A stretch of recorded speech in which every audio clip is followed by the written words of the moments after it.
Welcome back to the Europa Sports Complex, ladies and gentlemen. I'm Joe Wegasani, and we are here for yet another night of fantastic Gibraltarian cricket. We've got the mighty Rock of Gibraltar behind us. We've also got the Al Ibrahim Mosque that is currently doing the call to prayer. It's all happening here in this wonderful little corner of the world, and we have some fantastic cricket in front of us. Of course, we've got the Entertainers sitting number one on the table, taking on the Rugby CC, who, despite their best efforts, were not able to take that second position back last night. Let's see if they can turn the tables today and get back into a position where come finals day, they can make a charge at the gold medal. We've got some big performers in this match. We've got Ian Latin, who last night recorded his 1,000th run in ECS cricket in Gibraltar. That's combining last year and this year. He's on over 800 runs in this series. So let's see how he goes. Of course, we've got other big performers like Louis Bruce and Lee Sims. They're all in. Avinash Pai will not be playing in this first match, but let's see if the other members of his team can come to the fore and bring home a victory. It's all in front of us, and we've got one other quite rare thing for this series so far, a bit of sunshine. So let it be illuminated. Cricket in Gibraltar, it's here, coming to you right now.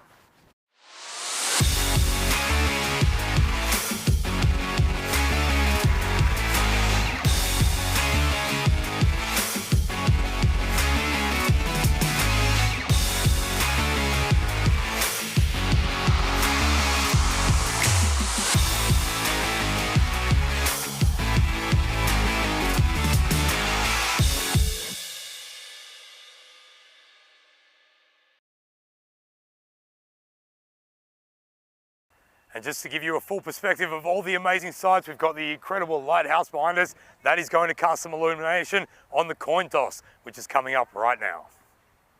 Welcome to the first day of the game of the day between Rugby and the Entertainers, or Entertainers. Entertainers to call. Heads or tails? Okay. Tails. Tails is the call. Tails never fails. We'll have a bat. There you have it, folks. The coin has been tossed and the Entertainers will be having a bat.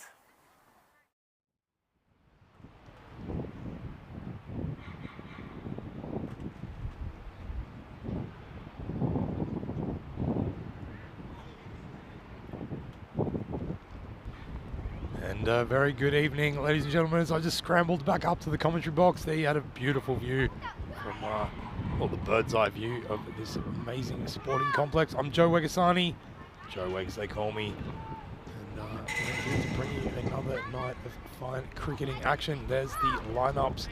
As you can see, the Entertainers will be going in with just 10 players in this first fixture.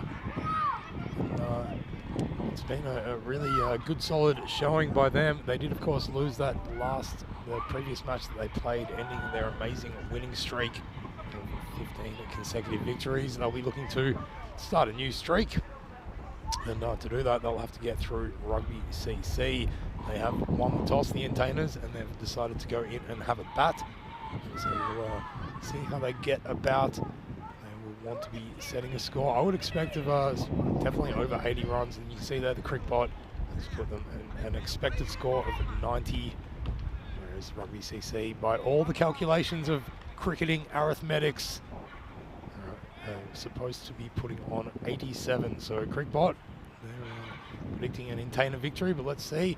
You never know when the real stuff gets going.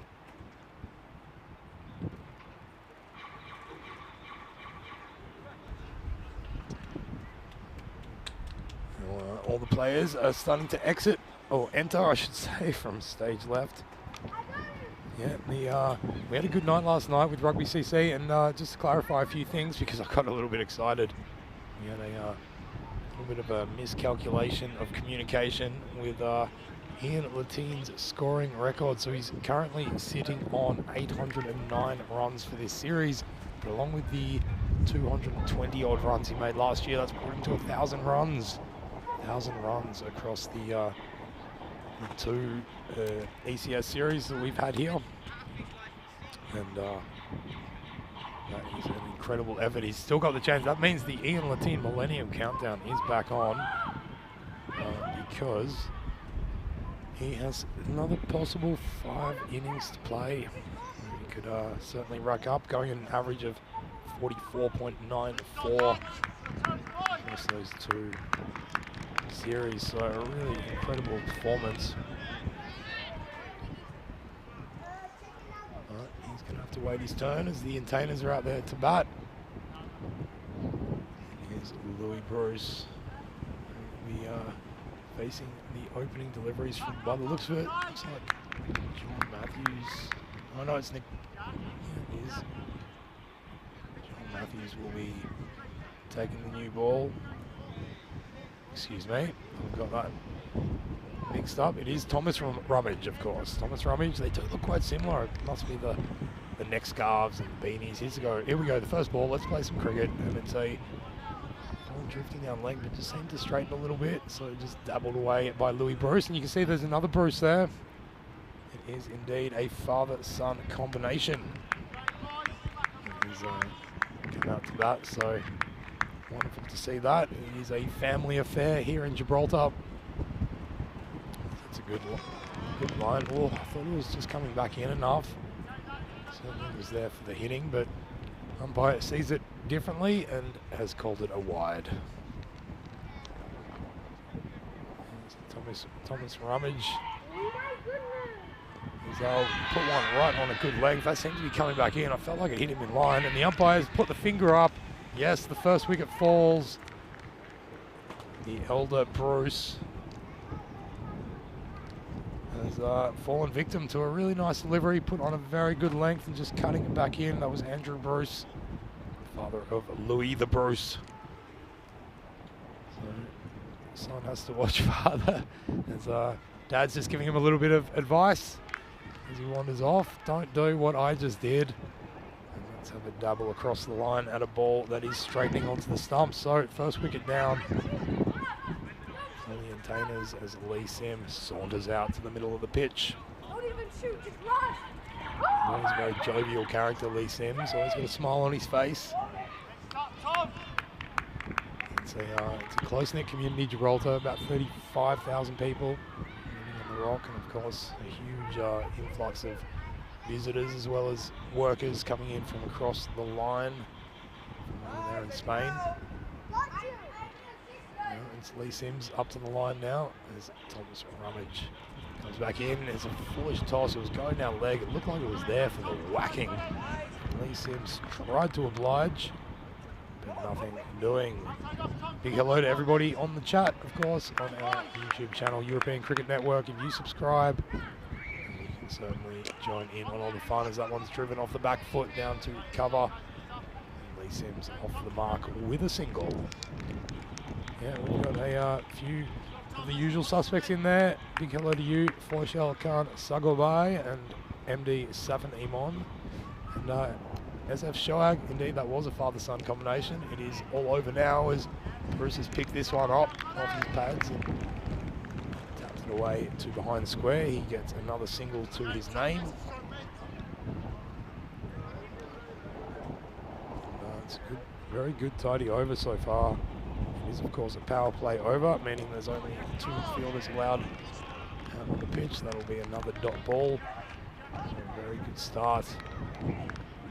As that first over comes to a close. So 4 runs off it, 1 wicket down. They have made inroads to the Entertainers.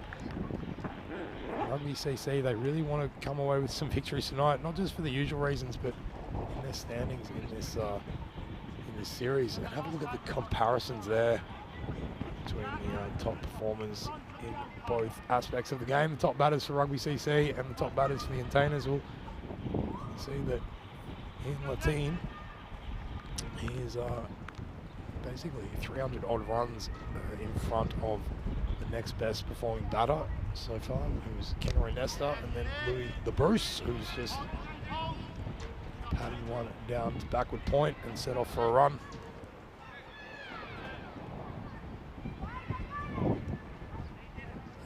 Of course, Nikhil Advani, the local Gibraltarian stalwart, who's lobbing one up, and Lee Sims meets it with the full face of the bat, hits it right over the head of the man at mid-wicket, and that is a beautiful big 6 over the rope.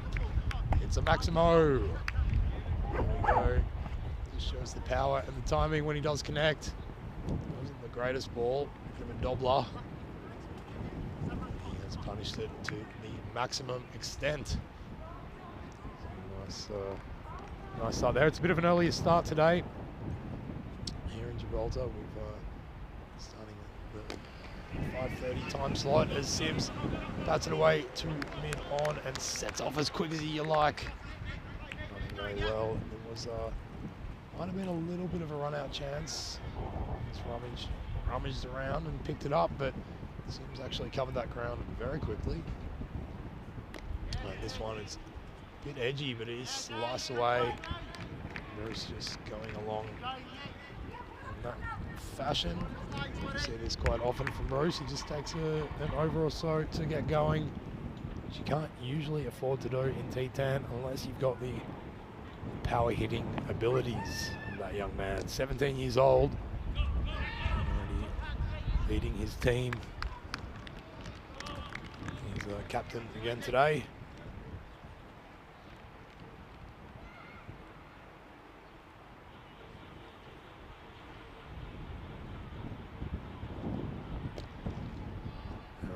Has gone a long way as well. He's picked that up. Well, there you go. That's the hitting power we were talking about. As he just picked that up very quickly and spanked it over the rope. That's a nice, lovely sweep shot. Just not the right length. He's a tall lad, Louis the Bruce. So changes the length that the bowler needs to keep. So after 2 overs, 20-1 is the score. So that was a much better second over. 2 sixes coming off it. We can have a look at there and how the standings are positioned at the moment. Rugby CC, they definitely want to get a couple of wins now tonight, and that will put them in second position. They had that chance yesterday, but then the Sloggers, after a pretty dire result for them in the first fixture, they came back and managed to pull out an unlikely victory in the second match yesterday. So they kept Rugby CC from taking that second spot, but well, Lee Sims is not mucking around. He's just showing his power there. It's not the worst balls, but just picking it up as it's angling in towards his pads, and he's not hitting it too hard either. It's just lovely, lovely timing out of the middle of the bat. And it just goes to show that he is a dangerous player while out there. WCC don't want to let this power play get too far in front of them. Sims is going to get, but Ian Latin is there, and he just cool as a cucumber, leans back with the fingers pointed skywards, takes a nice, pretty regulation catch, and that's the end of Lee Sims. He has been hitting in that direction, as most of the players have throughout the series, with that wind coming from the left side of the screen. On that occasion, just could not get it past the skipper for the opposing side.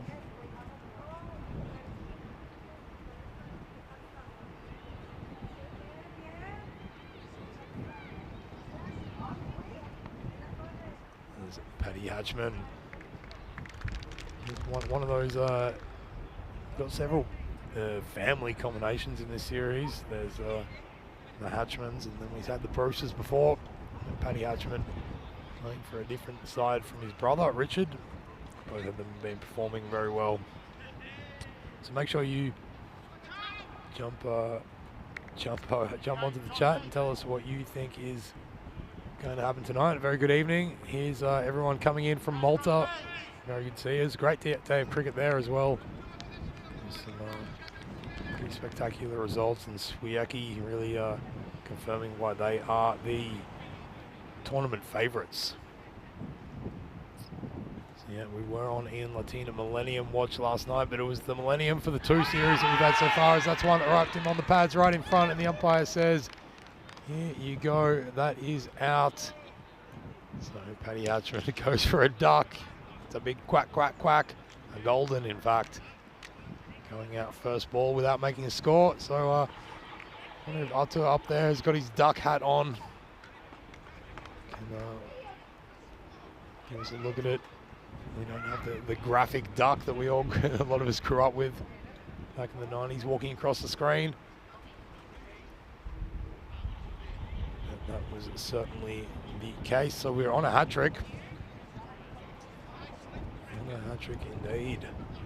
We haven't seen one yet for quite a while. Is Gideon Crichton now ambles out to the crease. He's been a top bowler for the Entertainers, and actually in this series in general.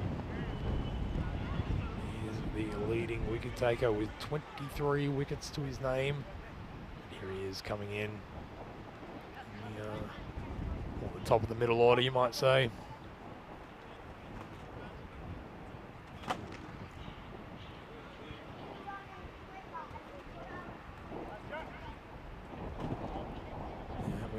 We don't have Rico's baseball hat, unfortunately. He's taken it with him over to Malta. So couldn't give quite the graphic display of that duckage, but it was there. And Rummage is on a hat trick, and he's cut one back in, and it was looking like we might be on there, but Ken Crichton just stepping back and pushing it away behind a point for a single, or two, I should say. They ran that pretty well. And of course, you can check out all the information for all the cricket that we've got coming up over the next few months. There is a plethora of cricketing action. And it's that one where he's put that big front foot out and gone whack, and it's gone through the rugby goals. That's a 6. Would have been 6 points as well in the other format, but as it is, the rugby CC bowler has had his delivery deposited through the rugby goals, and Crichton moves. He's got a big maximum to his name, and that's also the end of the third over. So 34 for 3 will be the score, and we can have a look there. That well contained by the Entertainers, or well contained by rugby in the first over, but then despite losing that wicket early and another couple along the way, managed to find the rope with quite the ease. Everything being hit on the leg side so far for the right-handers. Gideon Crichton, of course, being that left-hander, had that beautiful off drive over the rope in the previous over. Bruce just waits on this. It's a really necessary condition of playing cricket in Europe and on these kind of decks, so they can really become very slow decks, and when you're batting you have to be sure not to reach out for it too much, but to really sit back and wait for the ball to come to you. And you can see that Bruce has grown up playing on these kind of pitches, as Ataloye Adateo comes into just arrange his troops. You've got a mid-wicket coming in, you've got cover and then extra cover, and a long on. And that one's been swayed down to that, and an extra cover to the left-hander.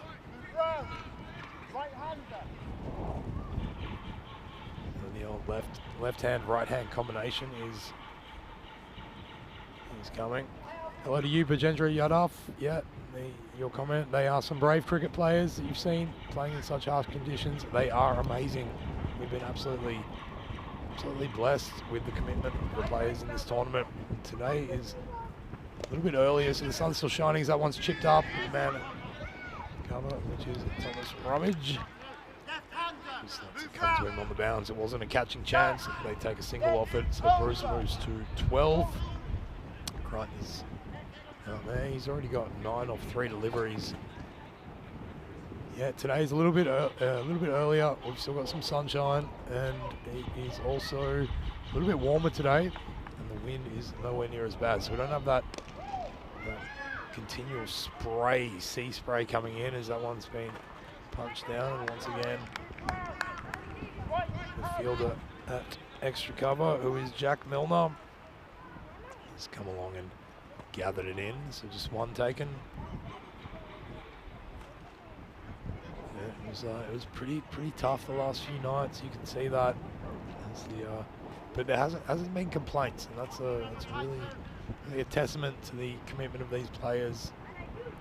They've turned up and played in that squall. Today's a really nice cricket day, as that's been beautifully picked up by Ramage, but he just couldn't get the throwaway in time, and the single is taken. It's a nice piece of fielding though. I don't think he could quite believe it. It came in so smoothly. So one delivery left in this Adateo over. It's been a good one, only going for the 5 so far. Oh man, he just gave it some air and a bit of loop, and it drifted away with the wind, and then came back, and Crichton, his eyes lit up. He wanted to hit it, but no, nothing doing. So after 4 overs, 39 for 3 is the score. And we have to say a quick goodbye to Kitty Hunley. Her lunch break is over. Hopefully you are back for the next match. Kitty NEE Amanda Hunley. Make sure you get Mr. Kitty onto the chat whenever you can. It was great to see you both there last night. Tuning in as always. And I hope you had a lovely lunch as well. And tasting some of the local fare here at lunchtime, given this is a night cricket action. So Zach Simpson coming into the attack, the Duracell Bunny. And he landed on the spot, but it's a little bit too full, and Bruce has just lifted it up. It's gone one bounce over the rope. 4 more runs to Louis the Bruce. Yeah, he's really been working on that sweep shot, and he's starting to play it with such aplomb. He really knows the zone. Picking up the length pretty early, so it'll be interesting to see how Zach Simpson, another local youngster, responds. He's going to go again, but that one is missing. He's been given. Yes, that's the risk when you're sweeping. He put that one a little bit fuller and just a little bit quicker, and gets the result. The very important wicket of Louis the Bruce is fallen. He goes for 17, and Zach Simpson has his first wicket. Yeah, that was a very good delivery and a good call by the umpire as well. Yeah, now he goes up to 20 wickets in this series, Zach Simpson. It's a fine performance. Average of 16.84, so getting a wicket every under every 20 runs. It's a very, very good result for him. So the new batter coming out now is going to be Harshdeep Singh. Hoping his bat does the singing and continues on their merry way. It's not a bad run rate, just under 10 and over. It's not the best, but certainly on this ground we haven't seen the highest scores. It's pretty rare for a team to get over 100. We also haven't seen a team bowled out though in this series, so it's a good battle going on. Slips through the legs and past the keeper. It looks like it will be a bye. No, it's a wide called. So, and big hello to you, Keanu Reviews, who's going through all the foreign snacks and drinks around the world and telling us about them. Good to see you back on the chat. And you're right, Zach Simpson is definitely someone to keep an eye on, because he has been a solid performer, not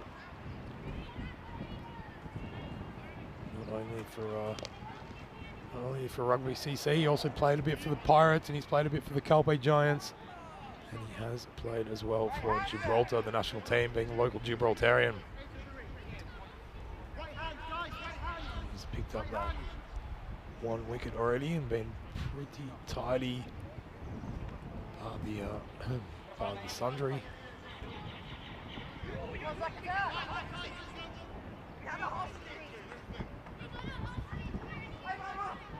So just practicing his run up a little bit, just make sure everything is in order. He's got two men out on deep on the leg side. And it's going slightly that way. Might have found the gap. No. He's out there. Not just milling around, but managing to pick up the ball and just prevent them getting anything more than a run. So Singh is off the mark now. And Crichton, we know that he can hit it. Oh, but he's been bowled. Zach Simpson's got one through the gate. Yeah, it was really nice to the left-hander. He put it onto the leg stump and just using that natural angle of his, relying on the cross-batted swipe, making it very difficult to get purchase. Come off the pads as well a little bit. And doesn't he absolutely love that? The Duracell Bunny. He's got yet another wicket for this series. And that will bring him to 21 wickets now. So he's closing in on Gideon Crichton, who is the man that he just dismissed. That would be a nice little boon for the young man. We've got one delivery left in the fifth over. And just puts a little bit of a dent, and they seem pretty well positioned to start heading out. But now with those two wickets, that partnership is well and truly done and dusted. So it's behoves these two new batters to start building something pretty quickly. Jack Horrocks has come out to the crease now. He's facing Zach Simpson, who darts one through, beats the bat, and that's a great over. He got 2 wickets off it. Only going for the 9 runs. You can see there the beautiful display of the Europa Sports Complex, this wonderful ground with the artificial turf all around. There's a lot of different sports that are played here, and you've got the sun shining in. We've had a few comments with the wind coming from the left of screen, coming from the sea, that we've got the stadium here behind me on the other side, and if they put it onto that side, it would have blocked the wind, but on days like this, it would have blocked the view as well. And I'm going to say I'm very, very pleased to be sitting here with this wonderful seascape, cricketing scape. It's all happening. We've got the lighthouse, and we hope that you're enjoying the cricket out there as well. So lovely to have you with us. And back to the action now, as Teo comes in, and he's got a wicket, first ball of his second over. He has done, he's almost emulated the exact delivery that his teammate Zach Simpson achieved in the previous over. He's darted one in, so it's landed on that spot and just going straight on, and the attempted cut shot really exposing the stumps there, and it's a question of, if you miss it, I'll hit it. Very good for the Rugby CC. They are doing a fine job here in their bowling performance. There's a lot of intent in this team to really push themselves up to the top 2 of the standings.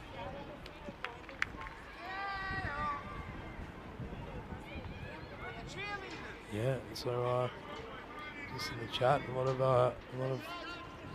good chat going on. And Keanu has mentioned that the AstroTurf doesn't have much bounce. It's a funny one. It's actually very variable.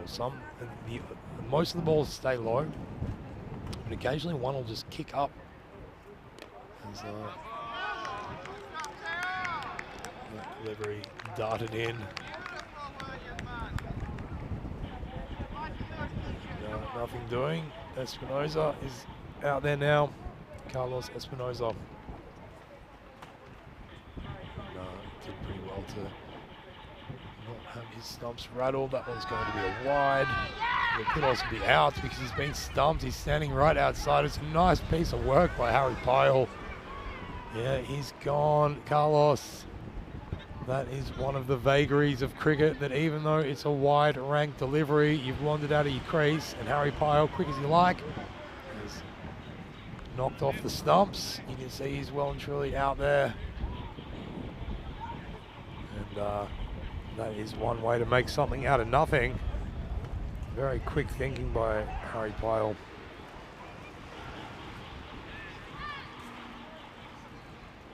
He's managed to, you know, take a 1%er and really turn it into something very, very productive. So the new batter now strolling out. It's going to be Joe Wayne. Joe Wayne, that's a fantastic name if you ask me. Of course, he's going out there to join Jack Horrocks. And Horrocks has just been watching the demolition job happening around him for a while. Well, that's why I'm taking the top edge. Could be a catching chance. But for the fact that it really holds up. Now the wind is not so bad today. I don't want to incur the wrath of the wind gods by saying that, but it is less. You don't feel the constant spray coming in. I know there is a little bit of spray, but it's nowhere near as bad as previously, as that fuller ball is met with the full face of the bat, run down into the covers, and 2 runs taken. So very nice work. Horrocks finally getting to face more than one delivery. Is Gibraltar always windy? It seems like it's always windy. It's a good question in the chat. It's look, we were here, you know, I've only been here twice, both at the same time of the year, and last year we didn't have this this constant spray. There's always a little bit, so we're on this point, this peninsula to on the pavilion side, so on the right side of your screen.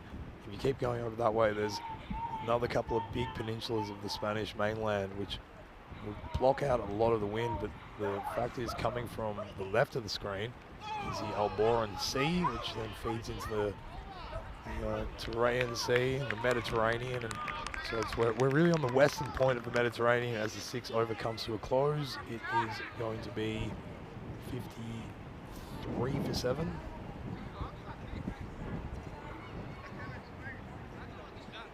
52 for 7, excuse me.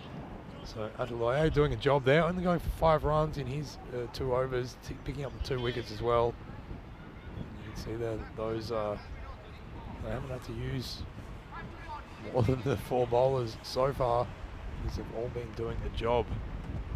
Zach Simpson also has 2 wickets, so 7 wickets down. We could be in for a team being completely bowled out here as the one's paddled around the corner by Horrocks. Sets off for a quick single.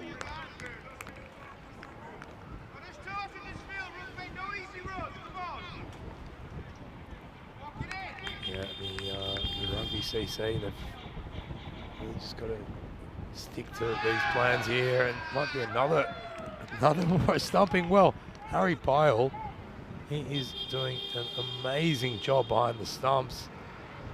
I think it might be something that they've spoken about, is that even if it's wide, just stay focused and just quick as you like.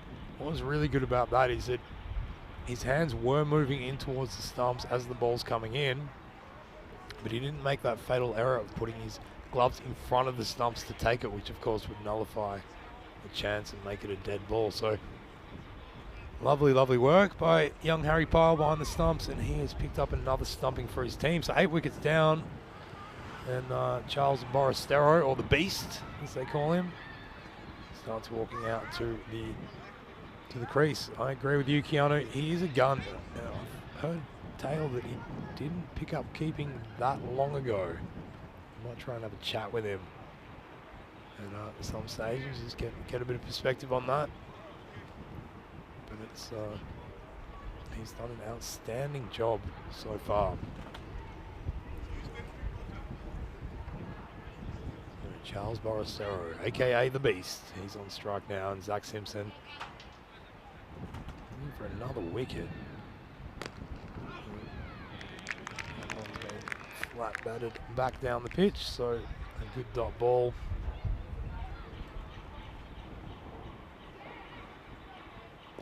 Oh, he's put one on the stumps, and the Beast has done a great job there to keep it out. It was very well directed.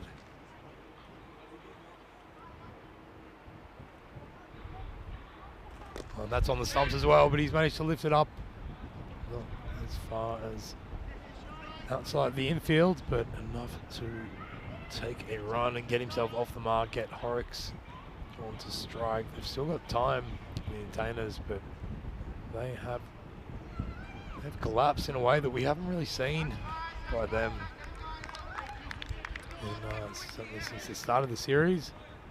Had a few early losses, but that amazing streak, 15 wins in a row. And that one's short and outside leg, and Horrocks has managed to get a hold of it and find the gap, and he's found the rope, and he's found himself 4 more runs.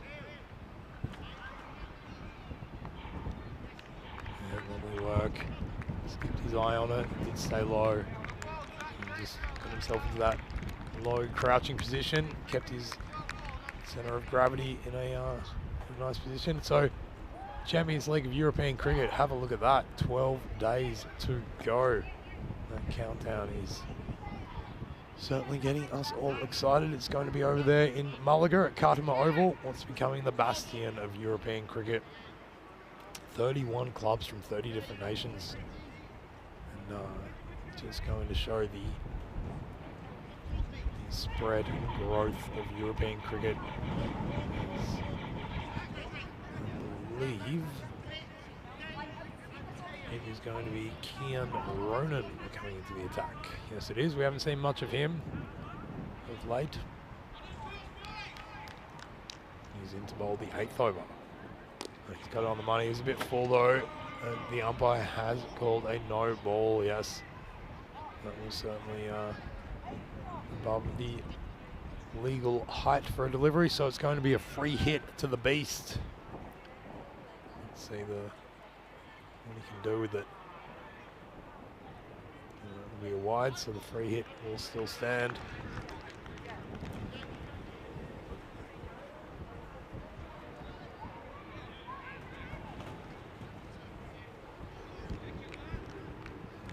Ronan just not quite finding his radar as yet. That's much better though, but it's been lifted up and straight down the pitch. So they're going to get 2 runs. That's good running by Jack Horrocks. But unfortunately the beast, well, it was also very good fielding because they realised that he might not be the quicker of the two, and so he has been run out, and that, ladies and gentlemen, will be that for the Entertainer innings, because they've only got the 10 players for today. So nice work, and Harry Pyle, didn't he have a lovely time of it out there with the gloves? He got to finish that off.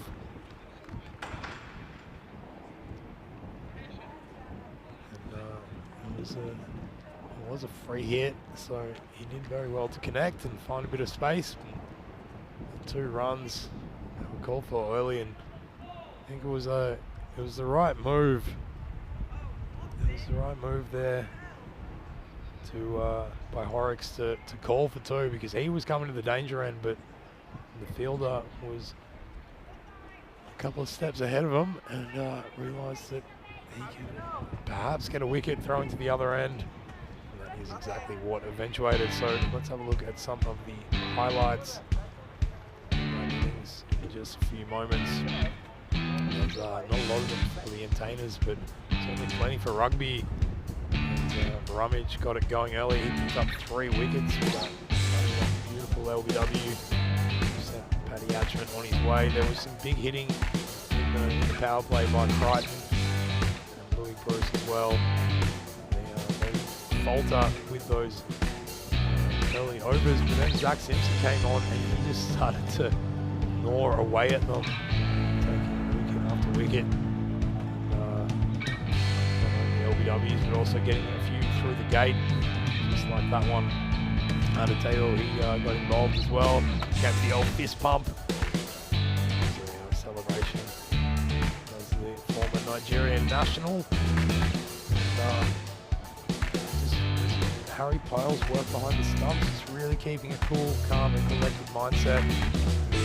When there were wides, Clippers weren't going to yield a wicket. He seemed to make something out of nothing and get stumpings. So very, very, very mindful wicket keeping by him, and that was what saw the entertainers only manage to struggle their way to 62 for the loss of those 9 wickets. Remember, they are playing with just 10 men in this match, so didn't have the cover, and we've seen a team bowled out. There we go, it's happened. It's not the full 10 wickets, but certainly, I dare say, with just under 3 overs remaining in the innings, we would have seen it had there been another 11th player. No matter, the result is much the same. As we have a look at those wonderful bowling figures. Have a look at that. Zach Simpson picking up 3. He puts himself up towards 22 wickets in the series now, which is just one behind Gideon Crichton, who was one of the men that he got out. Thomas Rummage already setting the tone at the start. And of course, Aditeo also picking up a wicket or 2. And,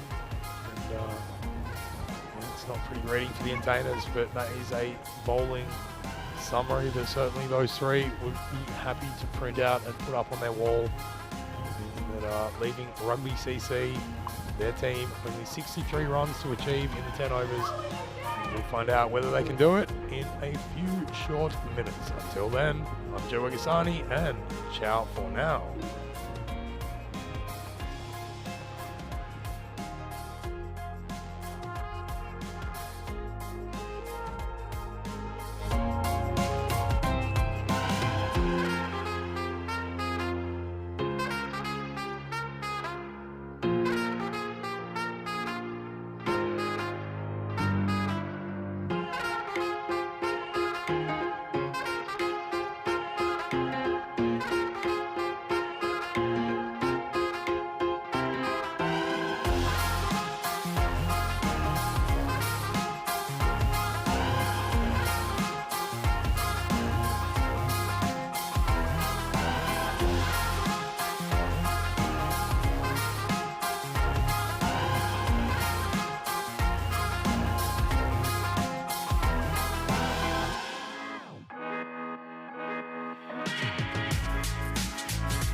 And a big warm welcome back to the Europa Sports Complex here in Gibraltar.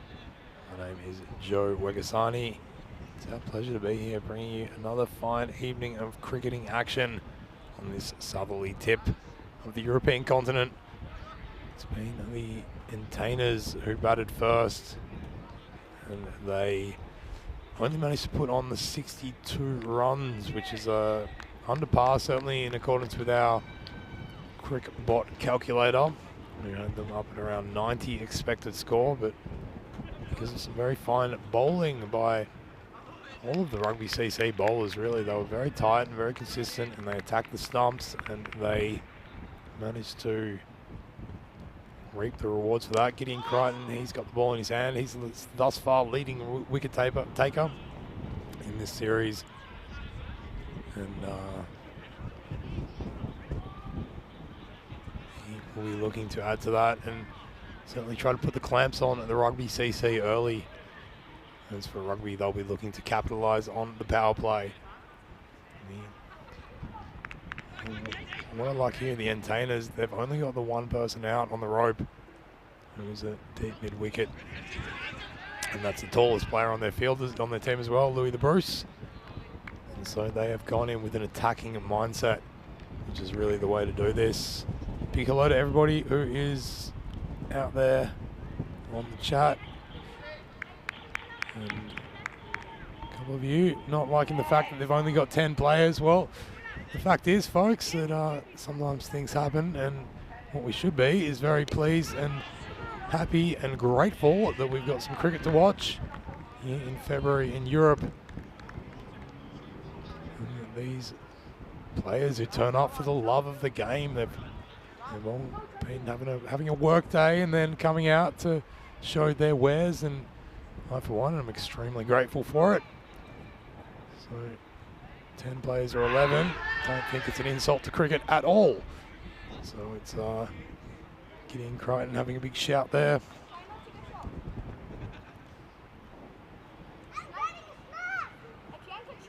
think it's in fact a massive compliment to cricket that here in February we can sit down with this beautiful seaside view in front of us and watch the likes of Gideon Crichton. He's come all the way over from the Caribbean to be living here in Gibraltar and playing his trade as he gets one between bat and pad. Just misses the leg stump though, and they scramble through for a bye.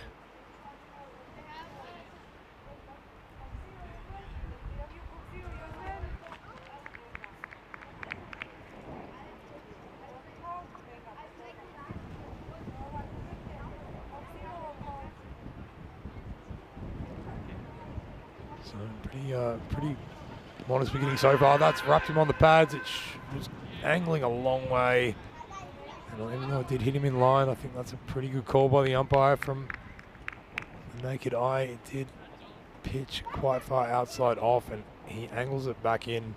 As we've seen in this series with all the bowlers, there is a strong wind that comes from the left of screen. Certainly has an impact on the trajectory of the ball. So not out on that occasion, but he gets one right through, and well, Adeteo, he decided he was going to try to mess with his head, but it was his head that was messed with. There's that one evades his swinging bat. 17 matches without a golden ball. We had one in Malta not too long ago. We almost had one last night in that final match. The Sloggers have put on 81, and with one ball to go, Rugby CC, they needed 5 runs to win. There was a slight chance there, but as it was, the Sloggers came out on top, getting a dot ball on the final delivery.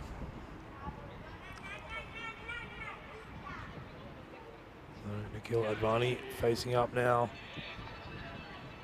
And it's Andrew Bruce, father of Louis the Bruce, who's put one wide, and it's trickled down to the rope for 4 as well. So the Beast just trying to throw a claw out at it. Unfortunately,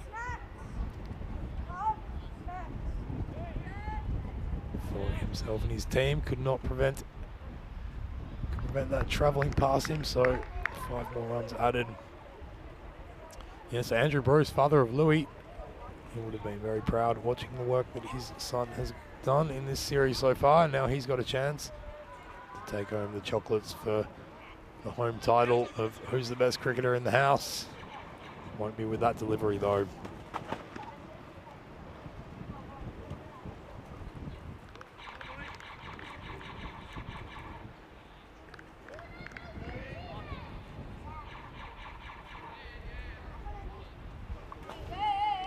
Yeah, no. The entertainers, they've only got the 10 men out on the field, so they've got to try and plug gaps here and there. That's why they've only got the 1 man on the outfield for this power play, and that's met with a nice straight bat by Adateo. It was a good ball by Andrew the Bruce. Hitting the mark there, much better fashion than the previous deliveries.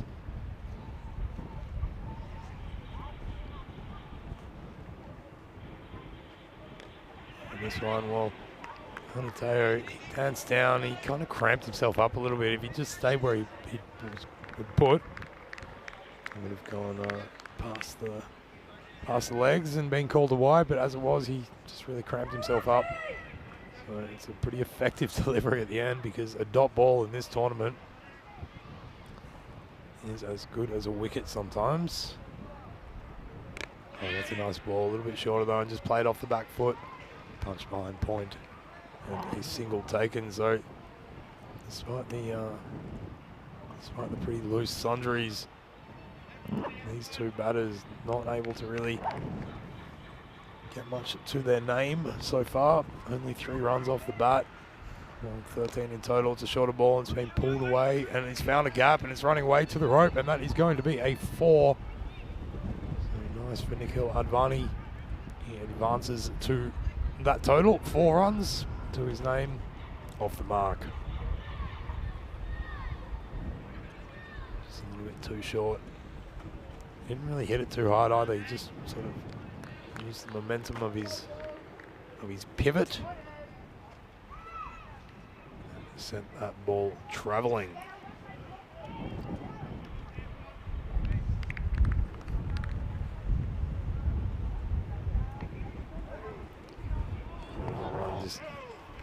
Yeah, having the problem. So Andrew Bruce hasn't played so much for the Entertainers in this series.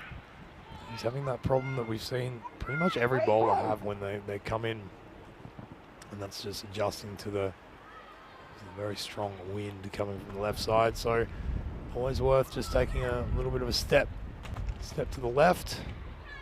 Just try to mix your line up, and he's in on the pad. He's asked the question. It was on the full. The umpire immediately says no, that was travelling as well. Down the leg side. Look to hit him in line. We might be able to have a look at the replay quickly.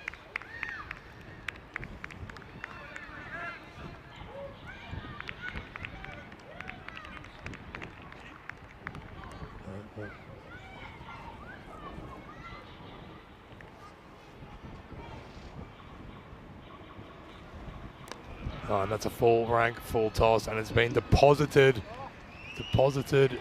with 1 bounce over the rope. And he can put that one in the bank.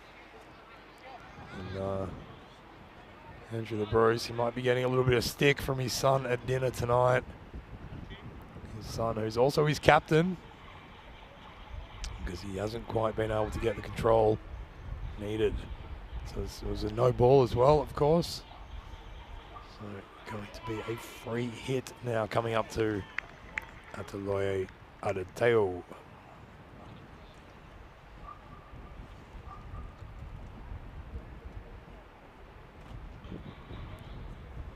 So yeah, it could be just worth Andrew Bruce just changing his line of approach there. And that's a big skied top edge behind the keeper. Doesn't travel as far as the man out there on the rope, who gathers and has it back in. So it's a couple more runs of the total, and that is the end of the second over. It's going to be 26 for the loss of no wickets so far.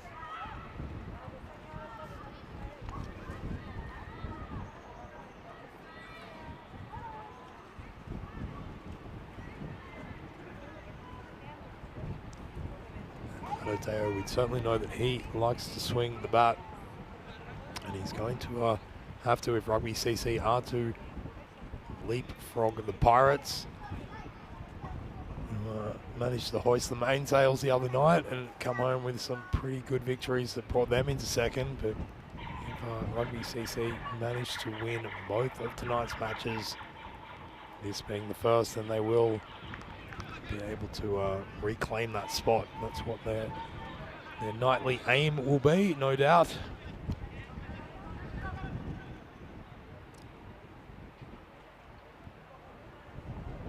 Here comes Jack Horrocks now. Oh, it's a pretty good delivery, a little bit short. And Adeteo, we know he likes to swing it. As tall as Louis the Bruce is, he's not tall enough to get to that. Would have needed a step ladder as it sails over his head for a big, big six. So Adeteo certainly doing his favourite thing with the bat, and that's having a big hoift. Was a bit of a shorter ball, but as we know, it does stay low, and he ended up playing that really well with just excellent hand-eye and hand-eye coordination and timing, as that one's played off the back foot. One more run added to the score.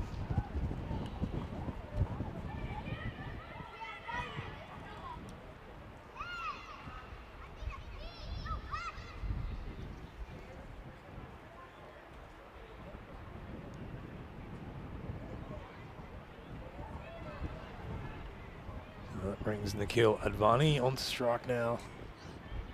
And gets a big wrap on the pad, but well pitching outside the line of leg and so hitting outside the line. So not an LBW chance, but a very important dot ball. That's what the entertainers need, because WCC, they are on the march, already on 32 after just 2.3 overs. So they are making the most of the power play and that one fewer players that the entertainers have on the field. He's bowled him, yes, well that one worked. Did stay low, and Advani, we've seen that a few times in this tournament, just playing across the line to one that stays low, and as it was, it just cut across him and nicked off the bails. And yes, if you've been following the tournament, the measure of the wind in this tournament is whether we have the visible bails or the invisible bails. And today we've got the visible bails, and they went flying all over the place. So that's another wicket down. But that, well, with there's always a double-edged sword in some occasions with this kind of thing, because that brings the tournament's leading run maker to the crease. Ian Latin last night, he racked up his 1,000th run for ECS cricket here in Gibraltar. 1,000 runs in this tournament alone. He's got 809, which is more than 350 runs. So the next on the charts is Ken Oronessa with 490. So he's far surpassed any other batter in this tournament, averaging 44.94. He always goes at a very good clip as well. 164.09 strike rate. Ian Latin. He's the tango master. He uses his feet very, very nicely. As he pointed out to us the other night, it is the kind of pitch that has that very variable bounce, and so he really tries to get his feet to the pitch of the ball, and you can see there, just drives beautifully through the line. That's some nice fielding out there by Andrew the Bruce, father of Louis.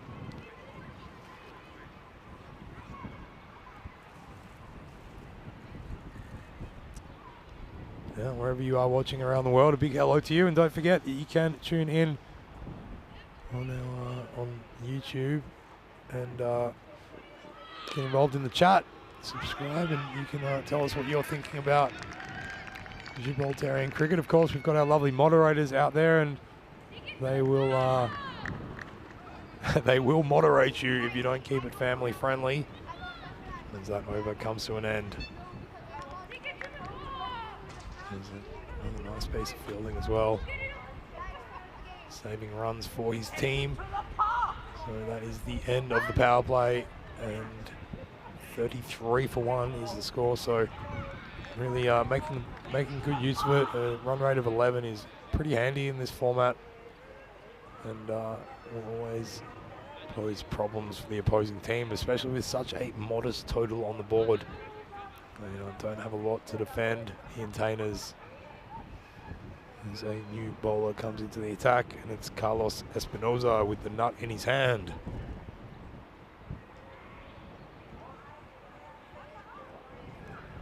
First ball is too full and down the leg side and called as such by the umpire, who holds out his hands and says, "This is how much I love cricket."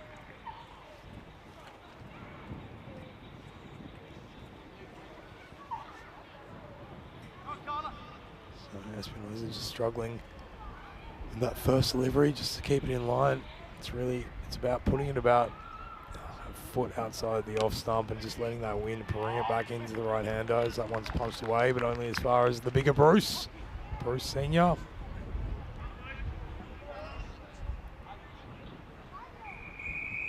And Martin on strike. It really was a case of, as Johnny G says in the chat, they got a wicket and then in comes Ian Latin. It's out of the fire and out of the frying pan and into the deep fat fryer.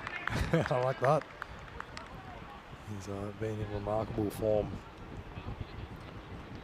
And it's really the aggressor Adebayo who's out there, the former Nigerian national, with the bat in hand on strike, as that one is delivered generally in the right direction, but not quite to the standard that he would be hoping for, Carlos Espinosa.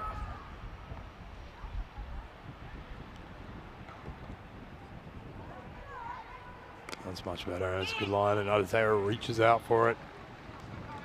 And, really manages to get as far as cover.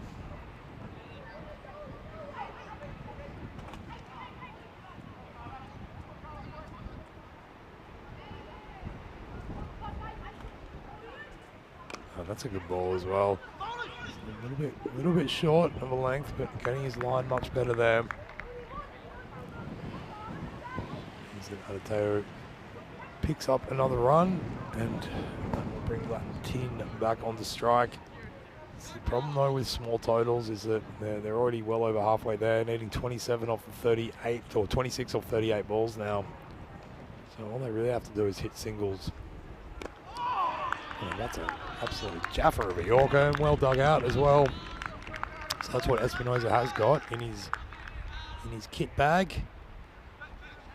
Just needs to pick the right tool. And this one goes reaching for it and finds a gap. It's a beautiful punch through the extra cover region. It's going to trickle to the fence for 4 runs to Ian Latin.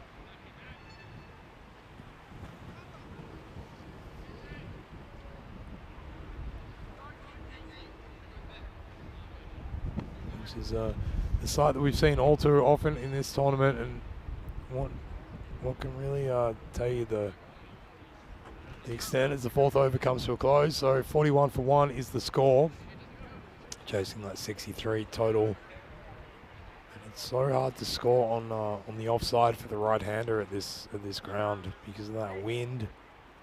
The grass is entirely artificial, so the entire surface is very even, and no such classical cricketing calamities as mud and divots and that kind of thing, but it's a bit of a longer boundary, and it's also super difficult to hit into that wind.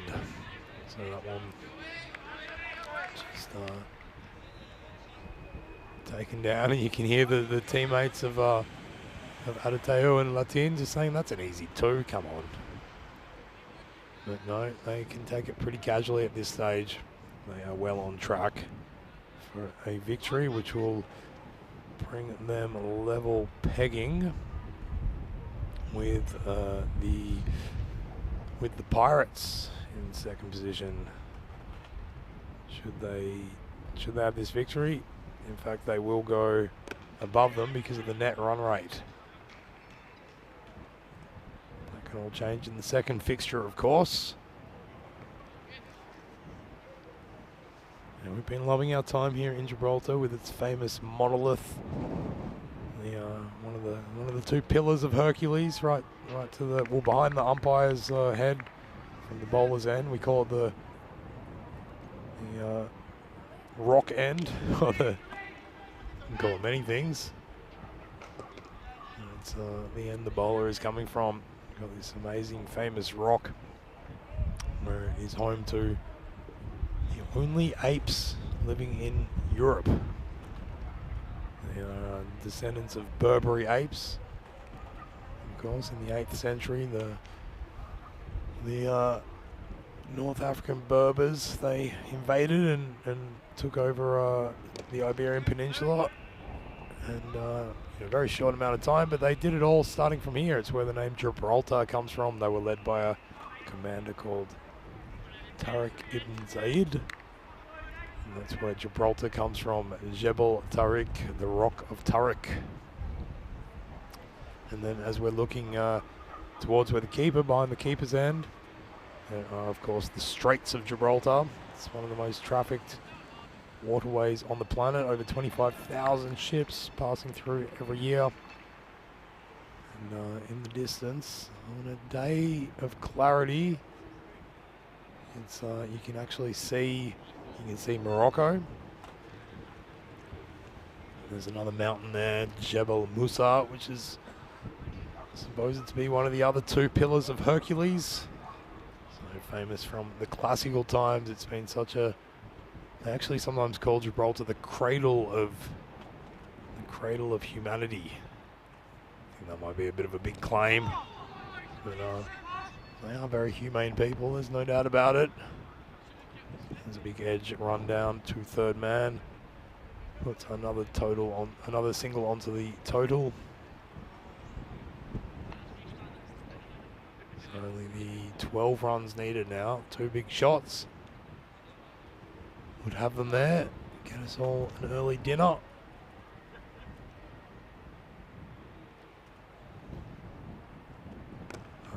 That's a great ball from Crichton. He's a really, really good bowler, Crichton.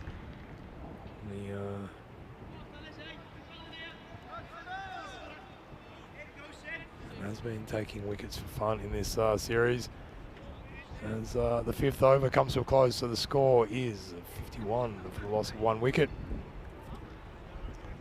And that has got them well and truly on track to take another victory. And like I said,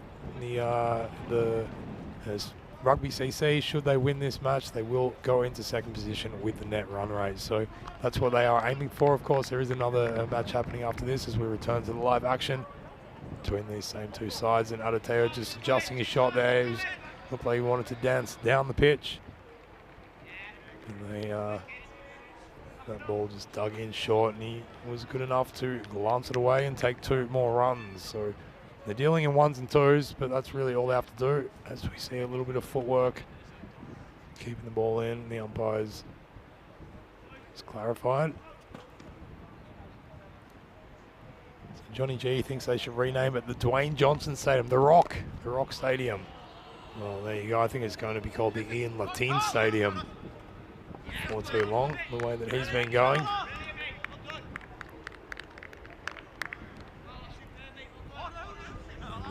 This one just petering out. Yeah, so as you do look over to Morocco and North Africa, and we're really on the very, very tip of this peninsula. There's I can see a big ship coming past us right now. We're slowing down and got the telescopes out and having a look at the cricket. A lot of traffic going on around here on the waterways, and there's another. There's not only the Jebel Musa and Morocco, but you can also see at night as Latin shows his class and drives down to long off for another single. So only the 8 runs required now. Yeah, there's at night time you can see these glimmering lights of different towns on the North African coast, and one of them is actually a Spanish enclave called Ceuta. It's a beautiful lake glance there. There is a man at third man. But when you look at it, so Ceuta, it's actually part of Spain. It's on the North African continent. So if you are in possession of an EU passport and you want to live in Africa, well, that's your option. Ceuta, just over the way as that one's been picked up and away. Well, that one's gone all the way to Ceuta as Latin brings them to within 1 run. They're on level pegging now, and he has hit a beautiful 6. Look at that absolute poise. Look at the balance as he just picks that right up off the pads and admires his fine work as well. Now, Afin Khan, he wants me to talk about the wicketkeeper. Well, I'll tell you about the wicketkeeper. He's a lovely man, Charles Borastero, and I'm happy that he's out there.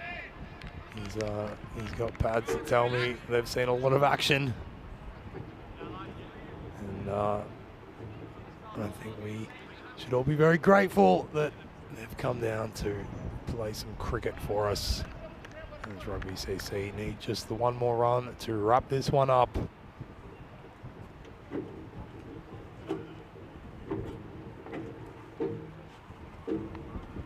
So he's going to do it with a straight pull shot down the ground. All the fielders were in, and that one's rolled to the fence. And so too have the hopes of the Entertainers. They've got their 2nd loss in a row now after that amazing winning streak. They won 15 consecutively, and it seems that some of the wind has gone out of their sails as Ian Latin and his men, really very ably supported by Adateo there as well. He was actually the main driver in that innings. They managed to pull out a very convincing victory in a short matter of time. And, that will bring them now into 2nd position. The Pirates do have a couple more games. Their other contenders for the 2nd spot. They have, well, no, they've both played equal amount of games now. So the Pirates will need to get some big victories. They do have the Sloggers coming up this week. Just having a look at the replay here, and the Entertainers had a few bright moments, particularly from Jack Horrocks, but once Adateo and Latin were in there, the equation wasn't too difficult. Once a few boundaries have been hit, and that required run rate crept down to 4, and then 3 runs required per over, and that's all they have to do is just knock about the singles, and they did that with a plum. So you can have a look there at the beautiful bird's eye view of the Gibraltarian community from the perspective of the rock. And you can see that Adateo, he opened the innings and was not slack about it at all, making 27 off 20. And Nikhil Advani, he had that nice 4 pull shot, forming bowled by Jack Horrocks, the only glimmering highlight for the Entertainers in that bowling performance. As you have a look at their fortunes fading away there on that bowling scorecard. So only the 1 wicket being taken, and it all being done in pretty short measure. Only 6.1 overs required for them to chase down that total. So here's the summary, and what it will tell you is that the Rugby CC beat the Entertainers by 9 wickets, and we will see in the 2nd of tonight's double headers whether the Entertainers can switch that around, look for another result. We'll be back with all that action in around about, so it'll be a little bit over half an hour. And I'm Joe Wegasani at the Europa Sports Complex. I'll be here to tell you all about it. Make sure you join us then. And yeah, about 47 minutes. There we go. A little bit over 45 minutes. We'll be here with the next match. Until then, ciao for now.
Welcome to the last game of the evening between the Entains and Rugby. Rugby getting to call this time.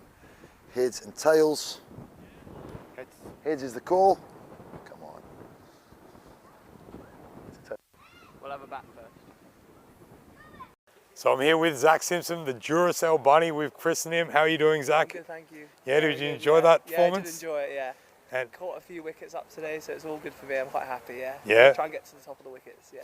is that your aim? That's my aim, 100%, yeah. Okay, well there you go. He's setting goals very quickly. Yeah. Hey, you played in the series last year. We thought you were a very good performer, but you seem to have improved a lot to this year. Have you put a lot of work into it? I haven't actually been playing as much recently, but to tell you the truth, I've actually improved dramatically since last year.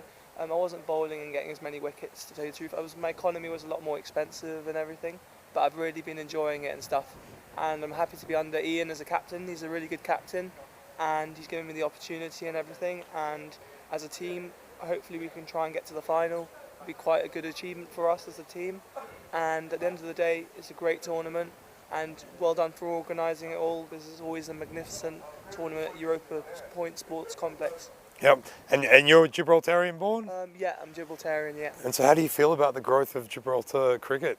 Yeah, Gibraltar cricket's on the up, yeah, it's growing very much, and it's always good to see so many faces come out here and perform, and everyone's improving, which is nice to see, and I hope to see more events up in Europa Point in the next few years. Absolutely. Yeah. So we call you the Duracell Bunny because you're constantly running with all your heart's intent. Is that something you've always done since you were a kid? Are you always running around the place? I've always been quite quick since I was younger, really.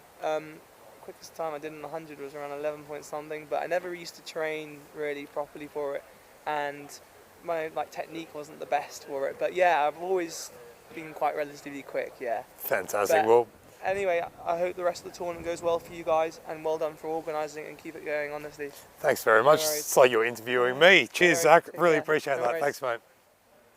Well, there you have it, folks. Yeah. Oh, we're going to be here for the toss. So we've had the toss for the next match. The Entainers, they've won it, and they're going to have a bat.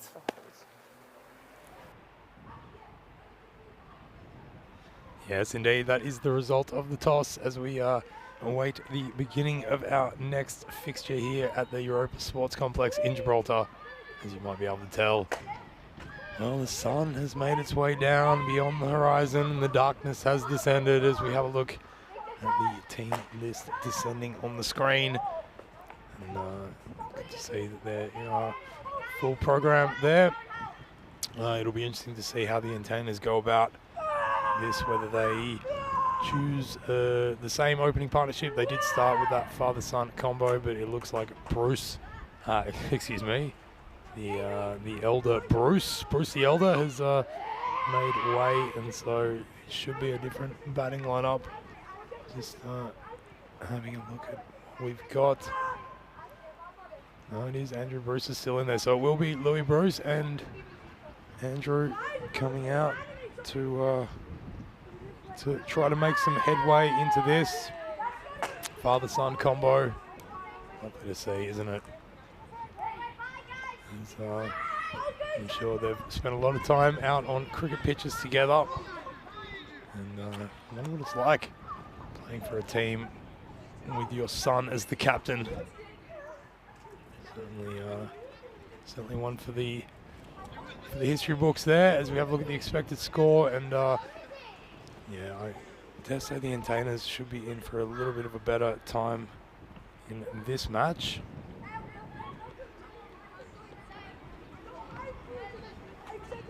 But what they need to do is really capitalise on those power play overs, first 3 overs, of course, and allowing 2 fielders outside the inner circle.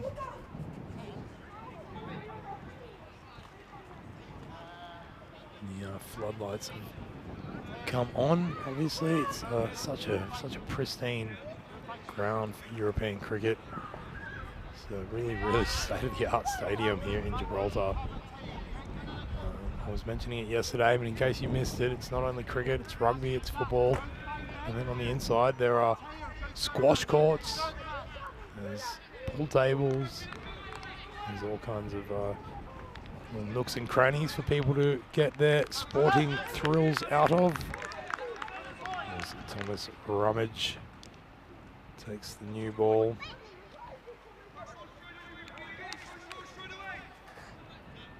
He bumped really well in the last match, so he should be feeling up and about just as the umpire waits for everyone to be ready. The batters are out there, the fielders and the bowlers out there. The umpires are out there, of course. Wonderful umpires. Being Michael Charge, who's standing with his hand in the air right now, and Seb Maynard, who's doing the duties.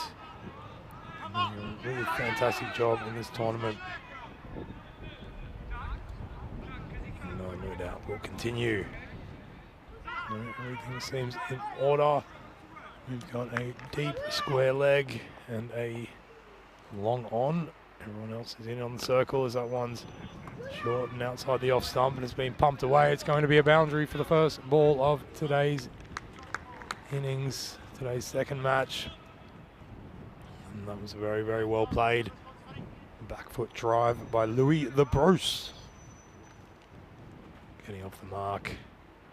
He's got such a lovely poise at the crease.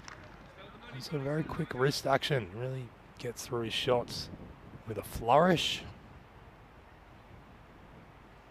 That's a full ball from Ramaj. And, only hit as far as mid off. So one more run to the total. A big hello to everybody out there, and of course we've got all the ECN crew over there in Malta that finish up today's action, and no doubt are kicking back and feeling their passion by taking in even more cricket. Yeah, we're covering cricket on either side of the Mediterranean today. Who ever would have thought that in a region so steeped in history? It's a bit of history in the making. European cricket as Bruce the Elder manages to paddle that around the corner and scramble through for a single.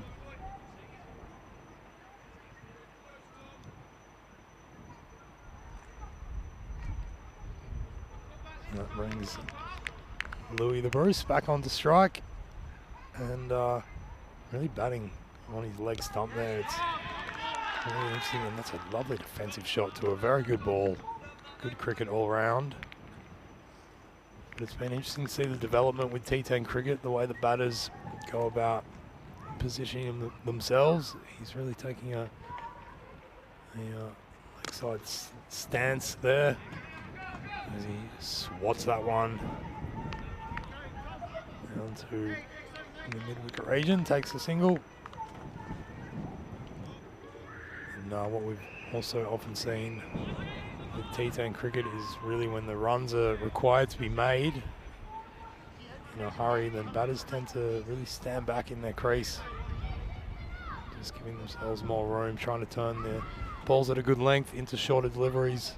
Talking about short, well, it's a very short time until the Champions League of European Cricket is upon us again. 12 days to go over there in Malaga, Cartama Oval, Spain, the bastion of European cricket. 31 clubs from 30 nations. And out of that, we will get this year's European champion. It's always just such a great tournament now and becoming a real fixture in the cricketing calendar, not only in Europe, but cricket around the world. One of the great things about this growth in cricket is Dave Barley's come into the attack. The score being 7 for the loss of no wicket. A nice straight bat from Bruce the Elder. Manages to keep that one away from the woodwork. Yeah, one of the great things about European cricket is it's just shown the diversity of the European identity. There's very often we sit in quite outdated perspectives of what it is to be of various European nations, but as we see with European cricket, this continent is made up of all kinds of people from all kinds of places coming together under different umbrellas of language and culture and customs, and it's great to see cricket taking its place on that stage as well. As that one gets through the wild swinging bat of Bruce the Elder, but it also evades the wicketkeeper and rolls down despite the best efforts of the Energizer Bunny, or the Duracell Bunny, I should call him.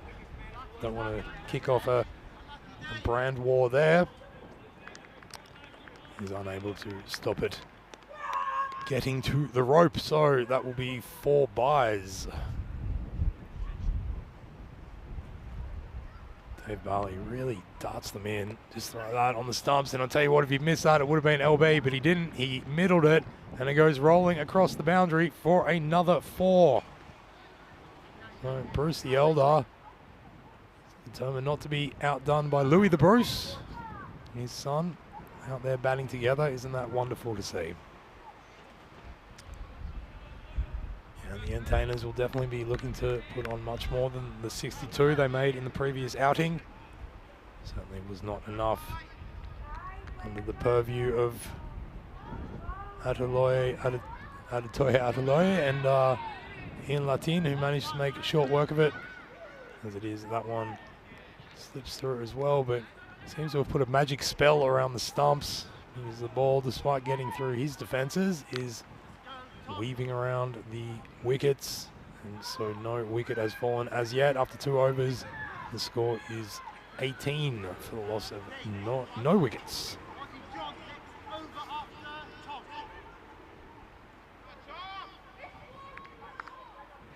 It's amazing how quickly the sun does go down in these parts of the world. It wasn't long ago that we had a nice clear view of the sea, and talk about a clear view. Here's a clear view of the standings. The Entertainers and Rugby CC. We're now looking at the top 1 and 2 teams in this competition thus far. There's plenty of cricket to come as we head into the final week and towards all the action on the weekend.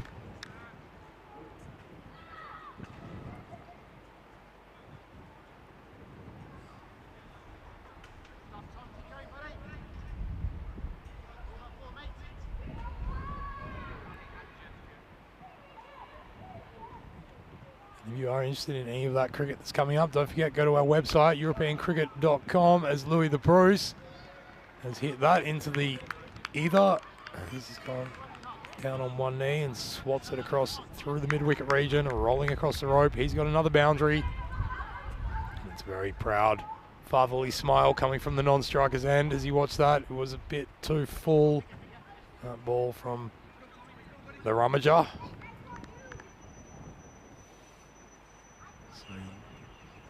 Looking not to let it get too close to Louis the Bruce on the full. That's a better delivery, and it is chipped up in the air, but it's straighter and to no fielder's clasping hands as Ian Latin does the dirty work down there, just having it in to prevent any more than a single. It was great to hear from Zach Simpson as well about his love of the Gibraltarian cricketing scene, the way that it's growing and growing and growing, and absolutely thrilled to be taking part in this tournament.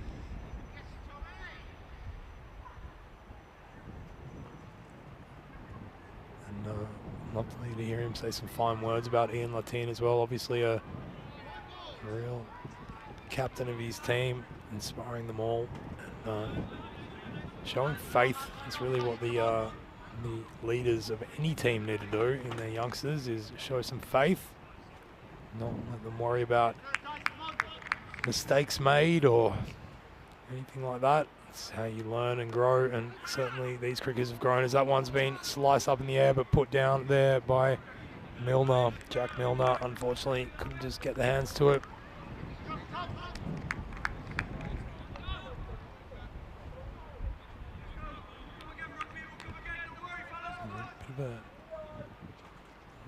Quite a decent power play at the moment. One delivery left in it.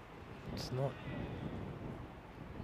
where Rugby CC were with their previous power play, but certainly better than the previous Entertainers power play, as Bruce glances that one down to short third man and sets off, so he will retain the strike.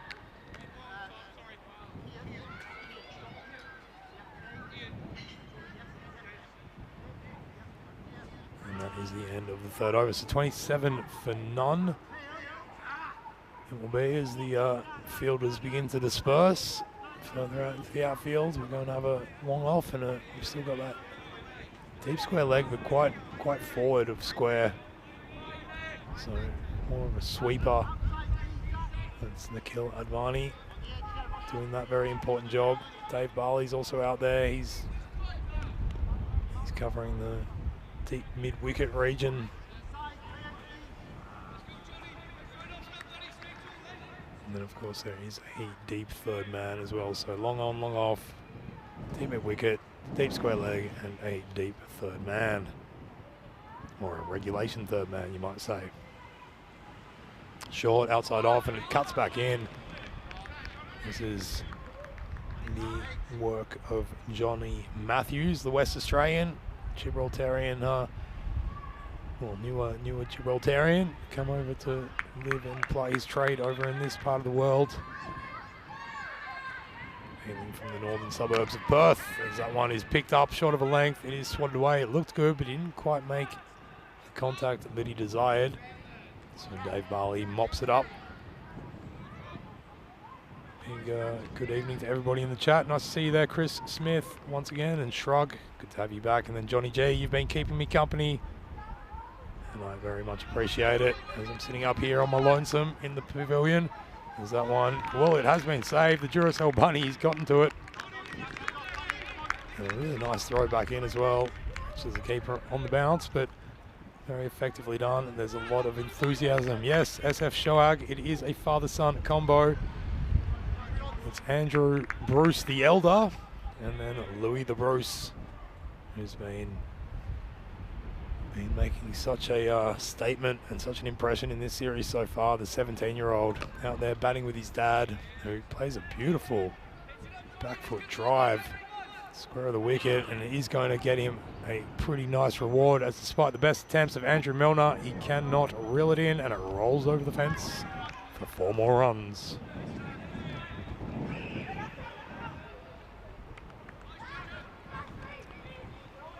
Yeah, you see the hand just touching the rope there as the ball also made contact. It's a great effort and putting his body on the line. But all to no avail, unfortunately for him, as that one cuts back in. And well, we found Bruce the Elder's favourite shot. If you put it short on his offside, he's very proficient on the back foot drive. Yeah, he's from Perth, John Matthews. And Chris Smith in the chat saying he has plenty of family in Perth. Well, me too. Gotta say, my mum comes from Perth. And the great pleasure as a kid to spend many very hot, blistering summers there. And great to see. Great to see the West Australian diaspora spreading out around the world.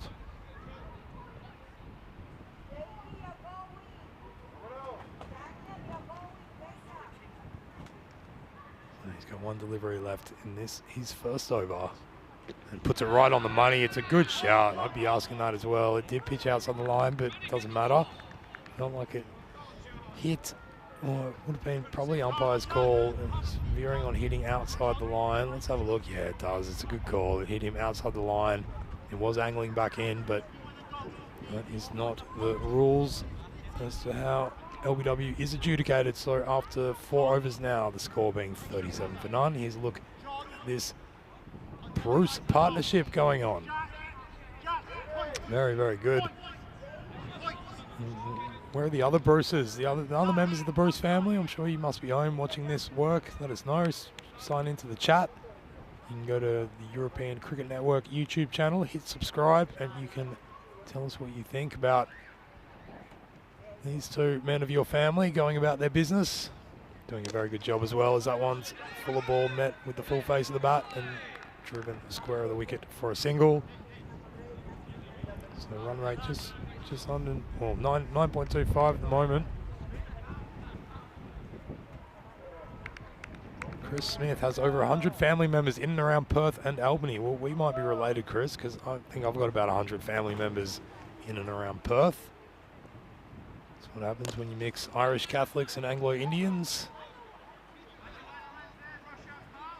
2 groups of people that very, very much know how to reproduce. So a very good chance we might be related. It's a beautiful place, Western Australia. Truly the southwest of Australia, one of the most beautiful areas of the world, as Mohammed Roshan puts that one in short and once again just punched away down to into the covers and to the man that sweep on the fence, and they're going to go for the extra. It might be a run out though. The throw was pretty good, and Harry Pyle, we've seen he's been excellent tonight with the gloves. especially in those kinds of circumstances. And in that regard, well, Louis the Bruce, he's just been burned by Dad. Well, I wonder how the dinner table's going to be for the rest of the week. As the throw was coming in, they called for the second. It wasn't there though. The throw in from the fielder was excellent, and Harry Pyle doing a great job piling on the pain for the entertainers as that opening partnership that was looking the goods comes to an end.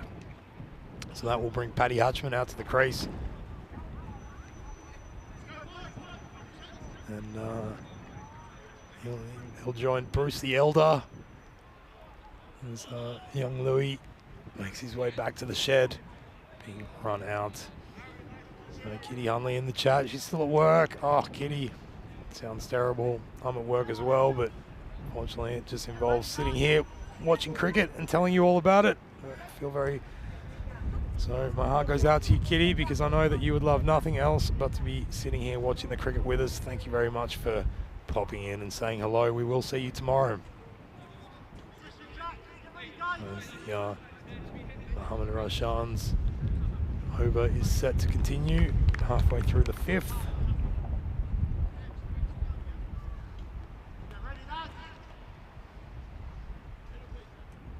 Yeah, it might be a few cones of silence come down in the Bruce family after that run out.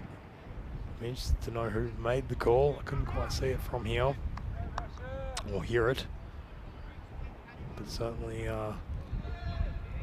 throw in from the fielder definitely was the one that needed to happen. That's a good ball as well. It was probably a little bit high. He took a big step forward and the ball angling in. So another quick look at this.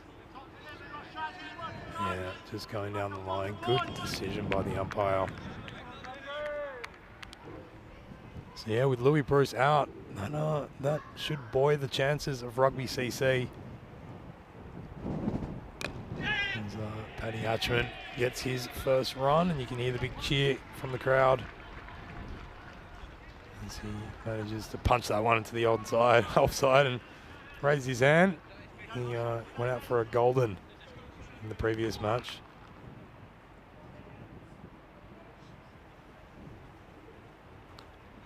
So final ball is over by Roshan, and it is a perler. Absolutely beautiful delivery. So that is the end of Roshan's first over. And the beginning of the fun, because we have so much more fun here in Gibraltar to come. Not only the end of this series, we're also going to have the ECIW, the European Cricket International Women's Tournament, starting here in Gibraltar. We will have the Netherlands, we'll have Italy, we'll have Sweden coming down here and being hosted by the Gibraltar women's team. And that's all going to happen here on the European Cricket Network channel at the Europa Sports Complex in Gibraltar. So we cannot wait to bring you all that action as well. Back to this action, and that one takes a big leading edge. Doesn't carry it to the short third man, and they manage to scramble through for a single. Yeah, I think the entertainers, they are really missing Avinash Pai tonight. We've seen them play around with their batting lineup. Louis the Bruce will always open as Zach Simpson comes into the attack and already asking questions.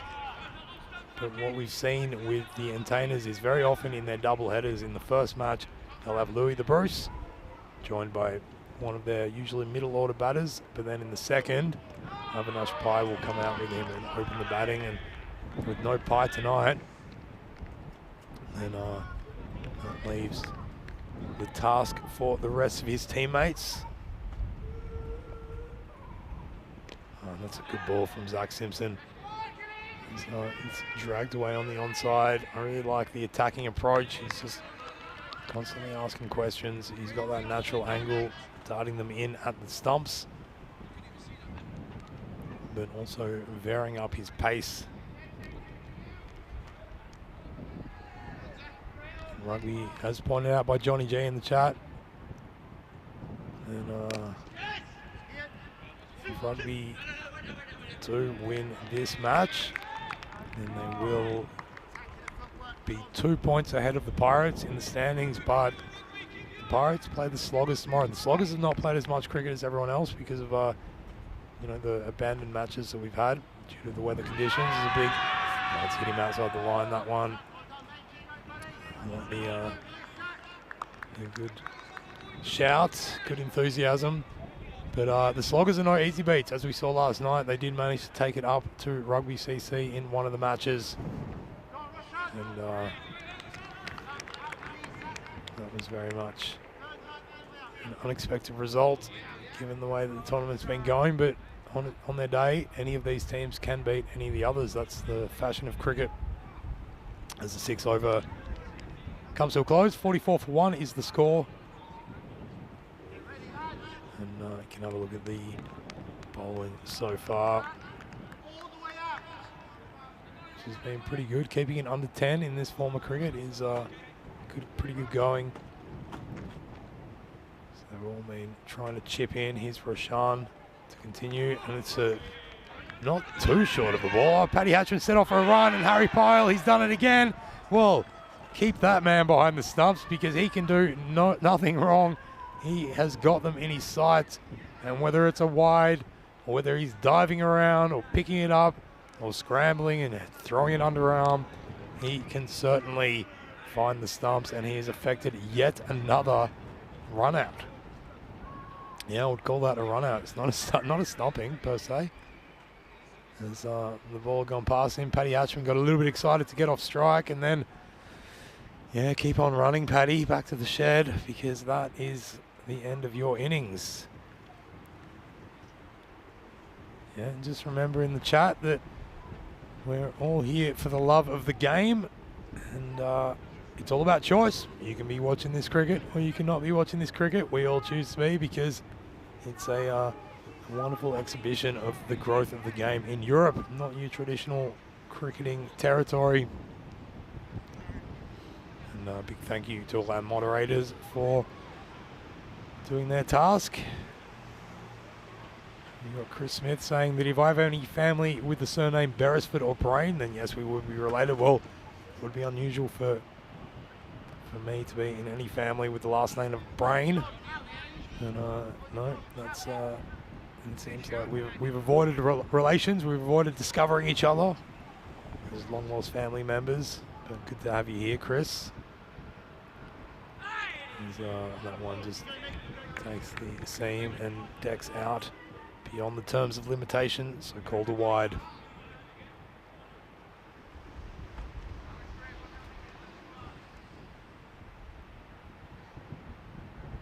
So it is Lee Sims who's come out there, and we do know that he's not only got the capacity to play shots like that, that's a beautifully timed glance, just angled the bat at the perfect opportunity and found that gap between point and third man and runs it along to the boundary, picks up 4 runs to get his innings underway.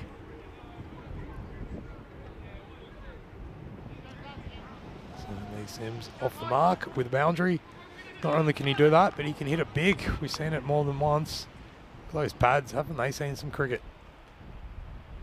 And this one, well, he dances around to the leg side, which it's a little bit undone. He could have wanted more to the offside and picked up a wide, but as it is a dot ball.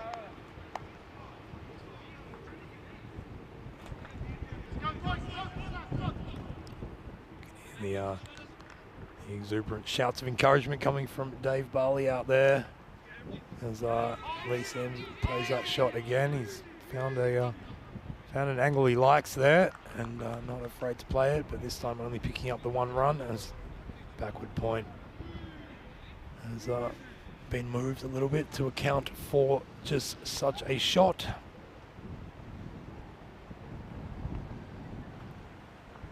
And that will bring Bruce the Elder onto strike. And that one, well, it was probably there for the hitting. It will be a wide. Could have done with a bit more of a sweep shot rather than blocking his bat off with the front pad.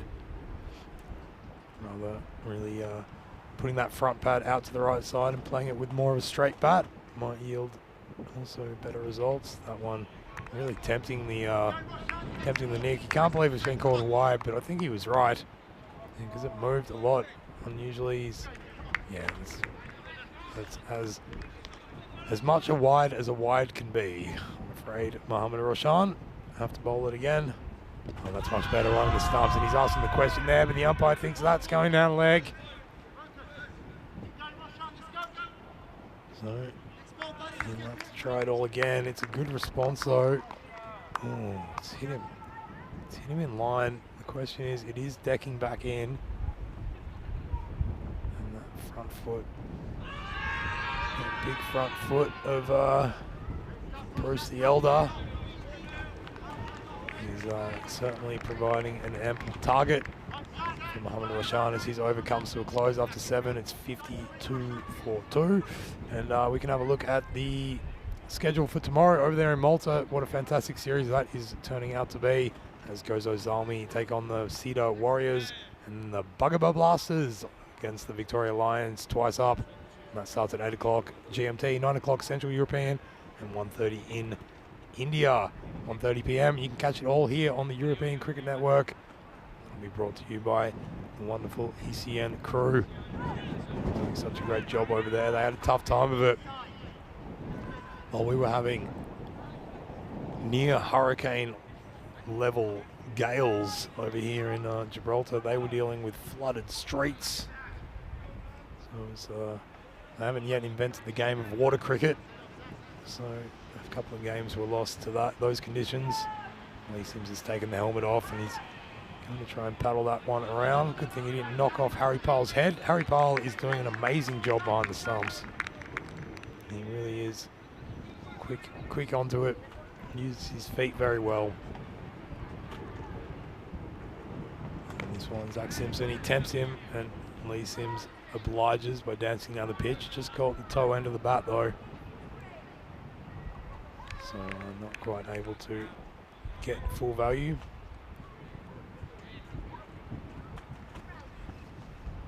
Is that one also going to be a wide?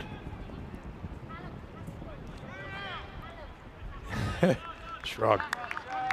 Bruce the Elder is proving to be the Inzamam of ECN. It's a good call. Yeah. And with that comment, it's a good way to leave. See you later, Shrug.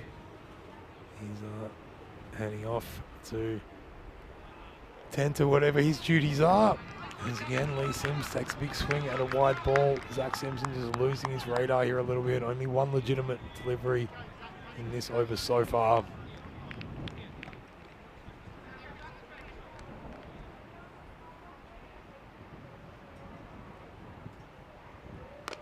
And this one short, dragged away. You can hear from the sound of it, not quite middling. There's the skipper for the Rugby CC. He comes in and wraps it up. So a bit of a better delivery from Zach Simpson, but a little bit too short. And he's going to ask a question there. It hit outside the line. It's certainly threatening. That's the ball that he wants, the straighter one. Doesn't want to do it. Doesn't want to do it every ball. You really got to throw up some variation. He does that with his loop. He's been no balled here, so overstepping by the looks of it. I hope we didn't put him off by interviewing him in between matches. He's not quite hitting the same straps as what he had previously.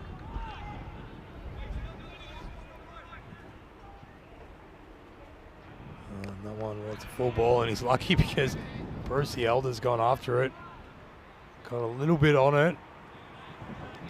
So it's the same result as a wide, but they had to use a little bit of energy to achieve it. High running between the wickets, and Bruce the Elder gets one more to his name. So he moves to 13 now, 24 deliveries, so it's not going at a blistering pace by any measure.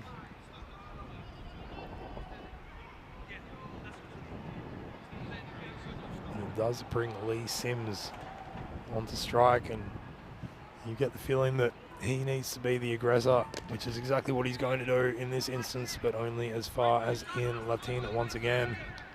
And that's the thing. That should be the end of the over. I think it'll be 61 for 2, just waiting for the matrix to catch up.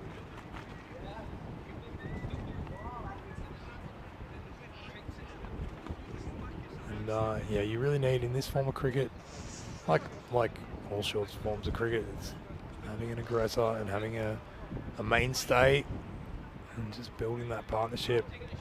But you've got such little time in T10 cricket that it can really get away from you very quickly. As we have a look at the urban development chart, and you can see, well, I always think that the 5th, 6th, 7th overs are actually the most crucial to a team's fortunes, because whoever's getting on top in those, I think, really sets the tone for how the match is going to go. And I think Rugby CC have really got the honours with that one. Well, that one's been hit down to Zach Simpson. He's not having a great match.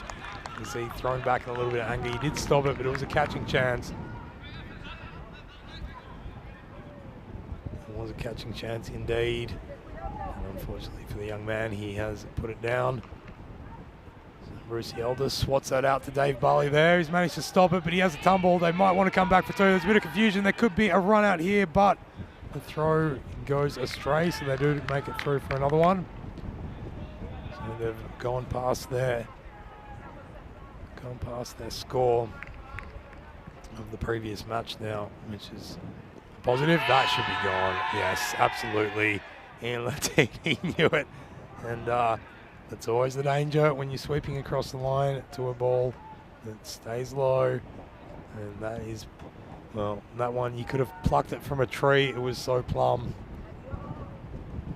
And so Brucey Elder will have to go out and face the wrath of his son, whom he ran out in their partnership at the top of the order. But he had a good little shout of it, put some runs on the board. This is the point where you'd want someone like Avinash Pai coming out, but this is also a good chance. It looks like Jack Horrocks to me. Yeah, it is. And we know with these two, there is some batting power between them.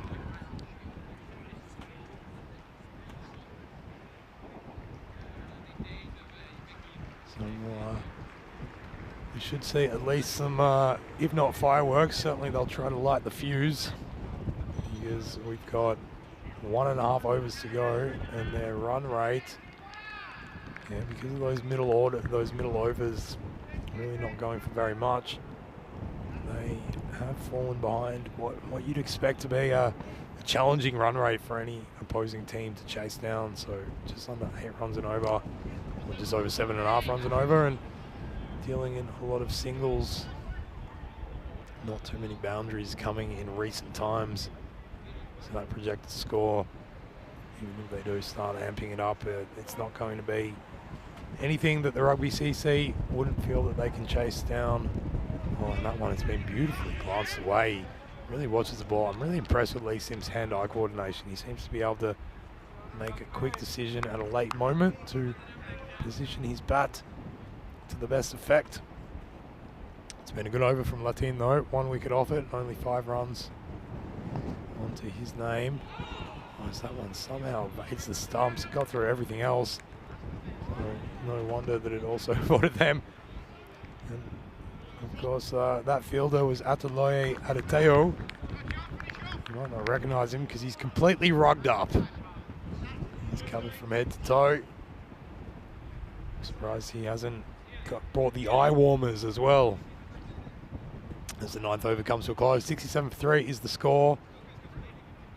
And it's going to be on Jack Horrocks and Lee Sims to try to go supersonic in this one. And you feel that if they are going to put pressure on Rugby CC, because what we saw with Rugby CC last time is anywhere between 60 and 70, they're going to trust that between Ataloye Adateo and Ian Latin, they're going to hit boundaries.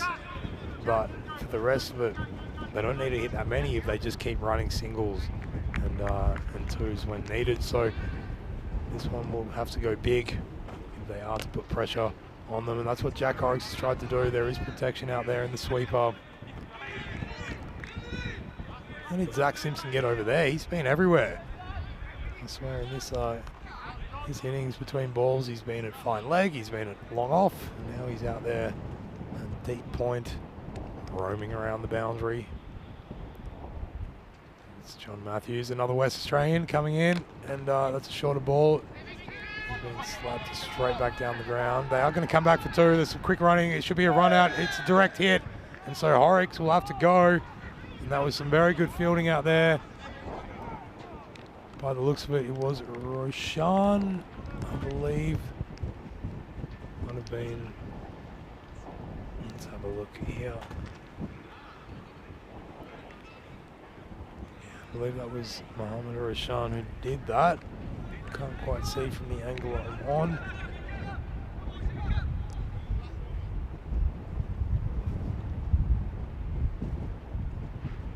But that's another wicket that has fallen. And so Rugby CC, you feel, have got the ascendancy here. Just trying to stop any aspirations that the entertainers might have of putting this total up much above 70. They should get above 70, but if they push upwards of 80, I will be a bit surprised from this point of view with the new batter coming in. It is Gideon Crichton though, and we've seen him play some big shots. And also sometimes has a little bit of a frail defense. We've seen a few go through him as well.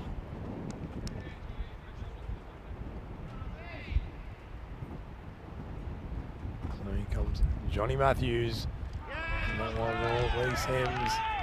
That was there for the cover drive, I'm afraid, but that first initial foot movement to the leg side made it pretty much impossible.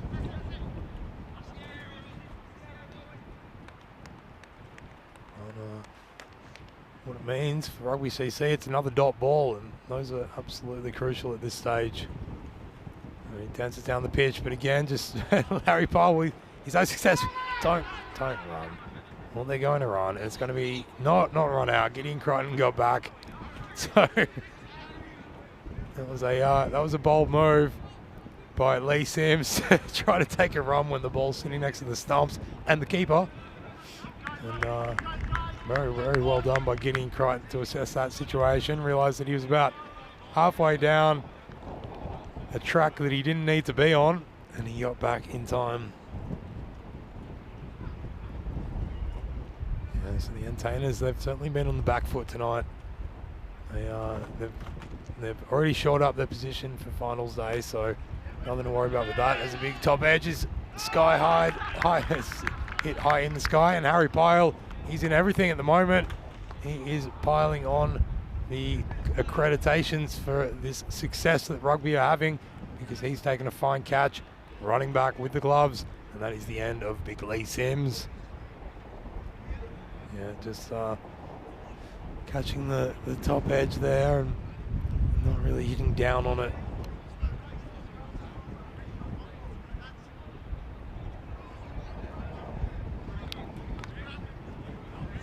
Does mean very, very good observations by you, Johnny G. So they are the entertainers.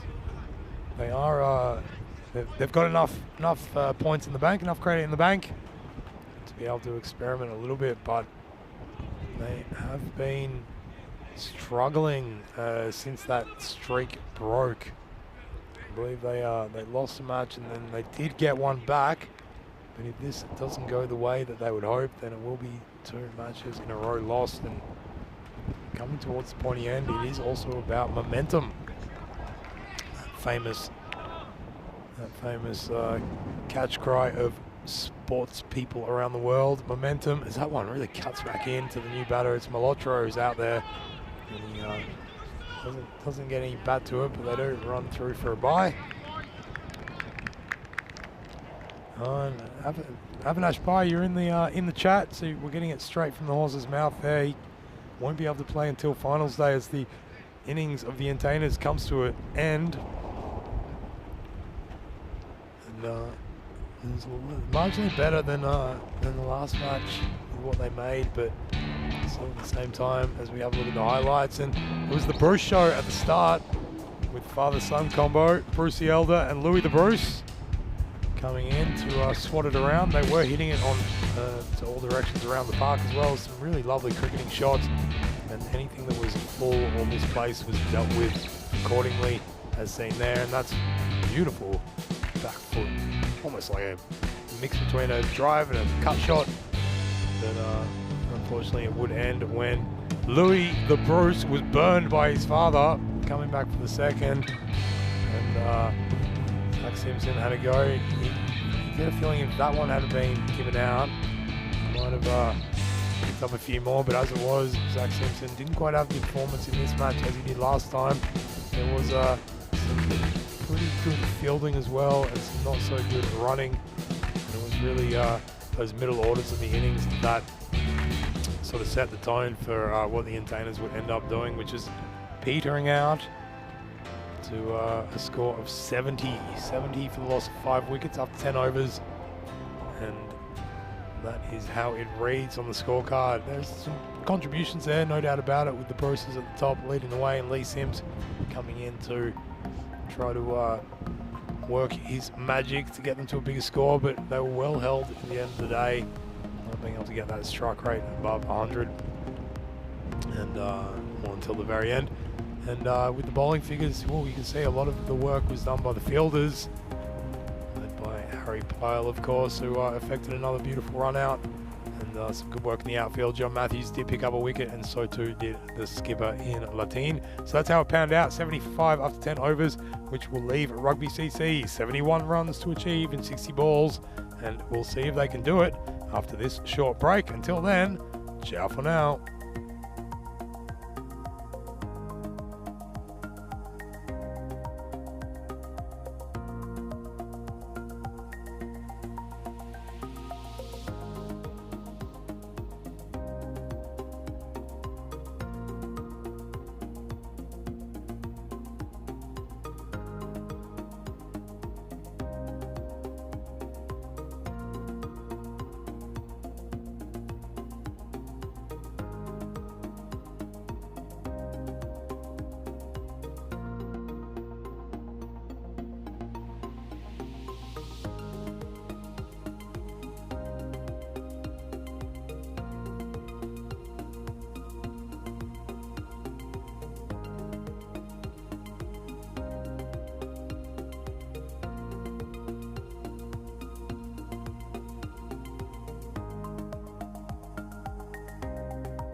Welcome back, folks, to the home of Gibraltar cricket here at the Europa Sports Stadium, the southerly tip of the European continent, where we are watching a battle between the Entertainers and the Rugby CC.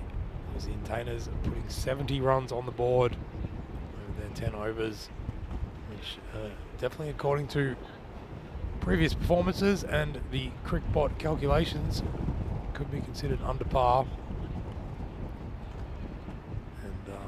We do know that the batting power of Rugby CC at the top of the order more than up to the task of trying to achieve that. It's going to be Nikhil Advani and Ian Latine coming in to open the batting, with Gideon Crichton taking the new ball for the Entertainers. There's a lot of chatter going on out there on the field.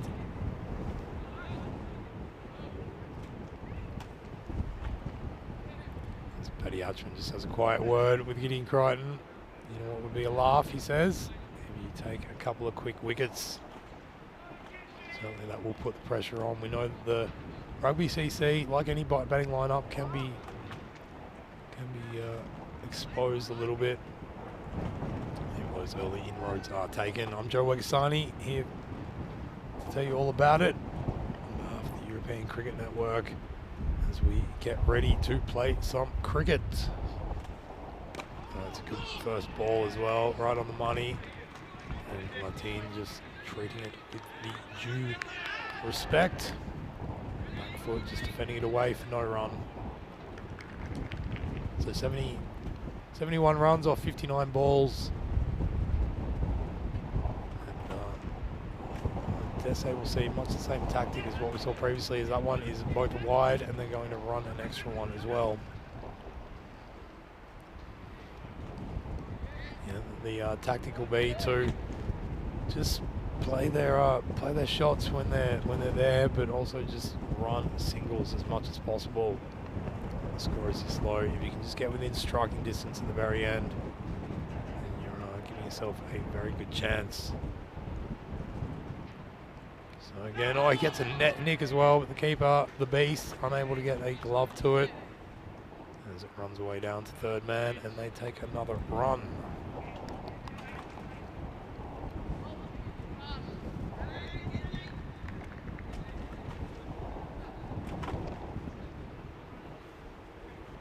There's a good feeling of frivolity all around this place. There's been a lot of cricket over the last month. We've seen a lot of each other. That's a full toss. It seemed like the breeze just picked up right as that was delivered, and the ball came out of the hand wrong, so that is a no ball. It will be a free hit coming out of Gideon's hand. That ball just being released a little bit too early, and this is not the kind of man that you want to be giving a free hit to. It can be quite a pressure situation when you have a free hit. It dances down. It was a good ball. It's been hit in the air. It's been Carlos Espinosa who's dived forward and almost took a spectacular, in brackets, non-catch. Because that one caught the top edge of the Latine's bat. It felt quite awkwardly as well, Espinosa. But he's okay, he's up and about. So a good delivery from Crichton to deal with that free hit. Really trying to cramp up Latine, only conceding the one run. It's Advani on strike now. So a slower ball, really well bowled as well, just in that channel outside the off stump. Taking the pace off it, really deceiving Advani. So a dot ball.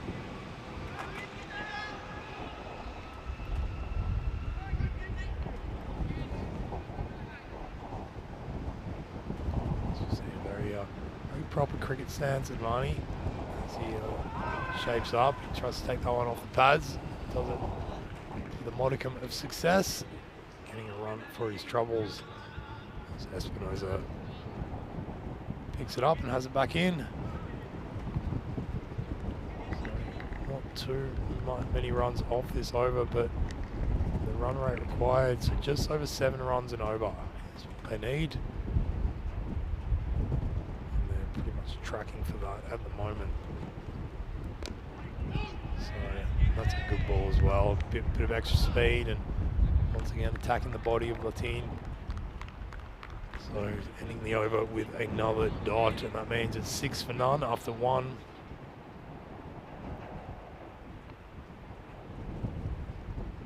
With Crichton unable to pick up a wicket, but certainly doing a containing match. Now we're all containing. We're containing ourselves for the next, for the excitement for the next golden ball, which hasn't occurred in 18 matches since it happened just the other day in Malta. So it's an exciting prospect when the tingle comes about. Jack Horrocks is going to be brought into the attack.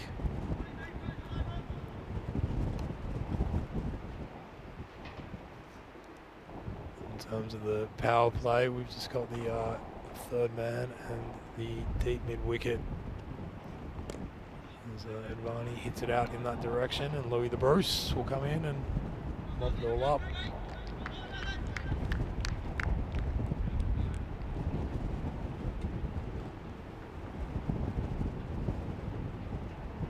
And Jack Horrocks is a very effective bowler as well. He tends to really get that good natural angle. Left-handers seem to be able to produce, really attacking the pads there as well.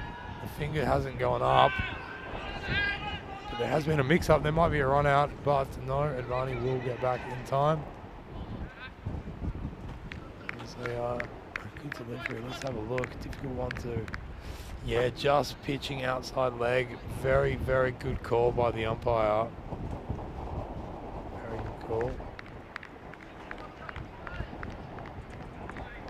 Can't quite believe it, but I'm sure he'll have a look at the replay later on. Of course, every bowler is absolutely certain that all 3 dots are going green when they give a shout for LBW, and the team comes down and punishes that through the covers all the way to the rope. 4 runs, and that's essentially how they will go about it, is to try to turn any small chance into a boundary, but then just running every other ball as much as they can. It's 4 runs to the total. The score is 11 for the loss of 0 wickets.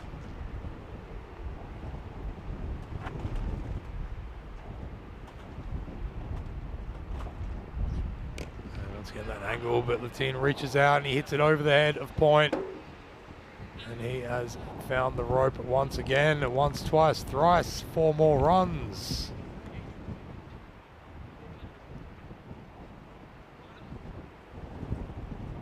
So such a dangerous batter. His strike rate in this series so far is 164.09. He and the team. So he goes at a pace. Really take the game by the scruff of the neck. If you don't watch out, let's see how Horrocks responds. And this one is a little bit straighter. It does catch a bit of the bat, or is it a leg by? Yes, it's leg bys. So that's exactly what they have to do. Just keep running. Just tick off the debt, 1 run at a time. Except for whenever there's anything off the mark from the bowler, just trying to get it to the fence. And that's a very good delivery. So that's Horrocks at his best when he gets it in that position at the end of the second over. The score is 16 for none, with 9 runs coming off that.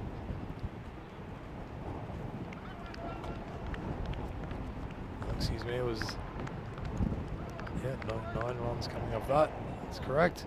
We can have a look at the standings now. And Rugby CC, they've shored up their spot in second with their net run rate being superior than that of the Pirates. But if they can get away with a victory here, then they will rest a little bit easier tonight, and then be watching with avid fascination tomorrow to see how the Pirates go against the Sloggers.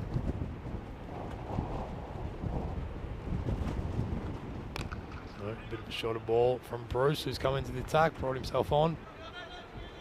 Did not bowl in the previous match.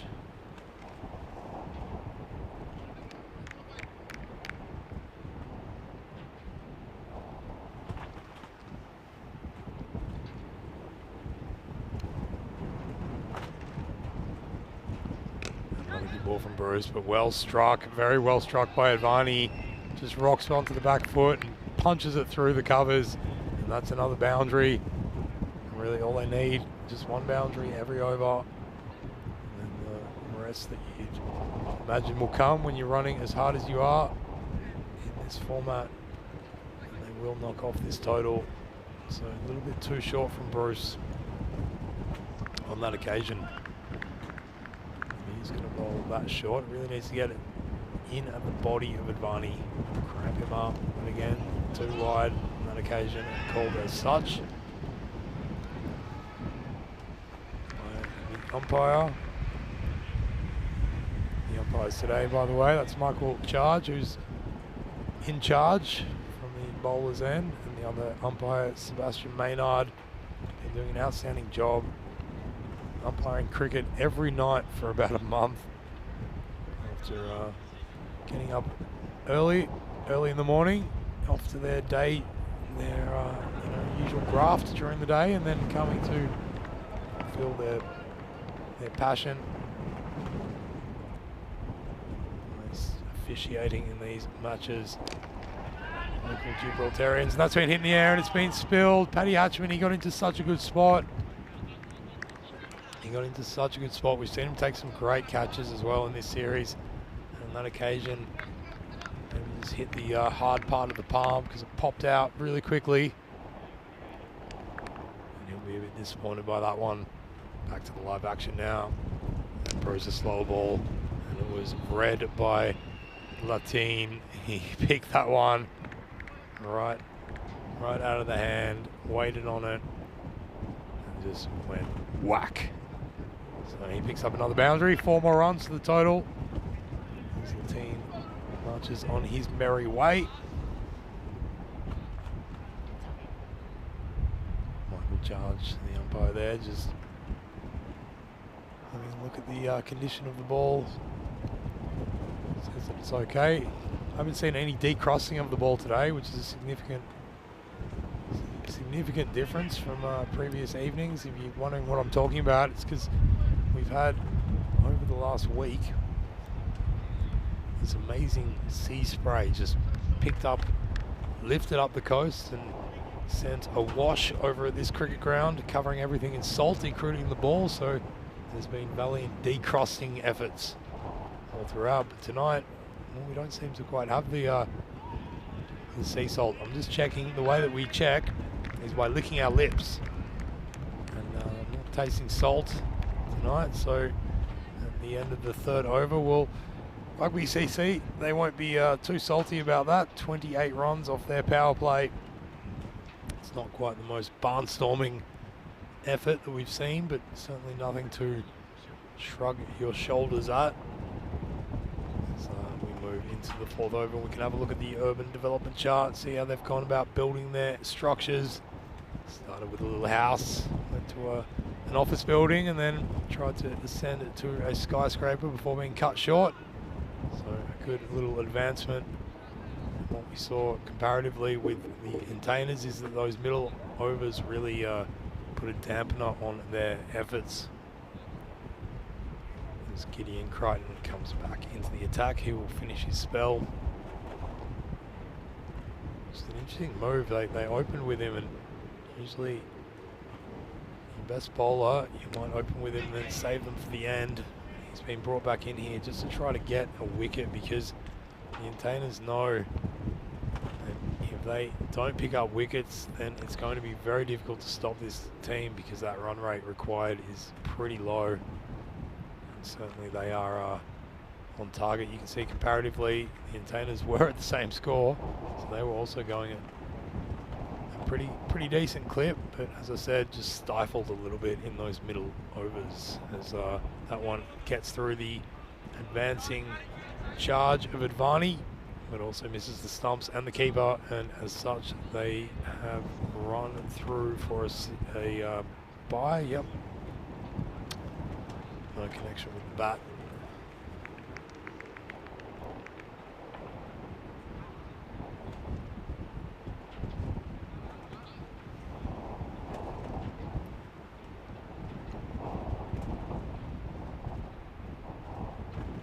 Bounces down the pitch and he's been bowled. Crichton's done him. Yes, he's done him. He knew that he was coming previously. He tried to deal with that charge of Latin by dropping in short, but on that occasion just took a bit of pace off it and used that lovely movement in the air that he's been curating so nicely over this series, and just taking leg and middle of Latin, so the best batter in the series is out. That could change the fortunes in this match. It does leave Ataloye Adateo to come in, and we know what a damaging batter he can be. Certainly the Intainers will be very, very pleased with that result. So that was a good move by Louis Bruce. Instead of holding back Gideon Crichton for the very end, he brought him back in with the charge of, you have to take a wicket. We really need a wicket, and he's done exactly that. And not only a wicket, but probably the most damaging wicket in Gibraltar. That of Ian Latin has been nullified, and he's exited from stage left. So we'll see Gideon Crichton. He's got 3 more deliveries in his spell. Seems like the wind has picked up a little bit, but it seems to be coming from a little bit of a different direction, which is also unusual. I'm feeling it on the left side of my face, and that seems quite foreign to me. So it'll be interesting to see if that has shifted a little bit. So coming more, it's been coming traditionally from the top left corner of your screen. And now it seems to have moved down a little bit more to the side, the left side of the screen, coming in. Could be it's just extremely blustery, and it's I'm feeling it in all corners, but it's nowhere near as bad as it has been previously, as Crichton manages to give away 1 more run. So 30 for 1 is the score. And it's all about containment at this stage. Great figures there for Crichton. 1 for 6 so far. 2 deliveries left in his spell. That's a good ball, pretty slow one as well. He's going for the same delivery as what did Latin in, but as it was, it is ably defended away by Advani, and he takes 1 more run.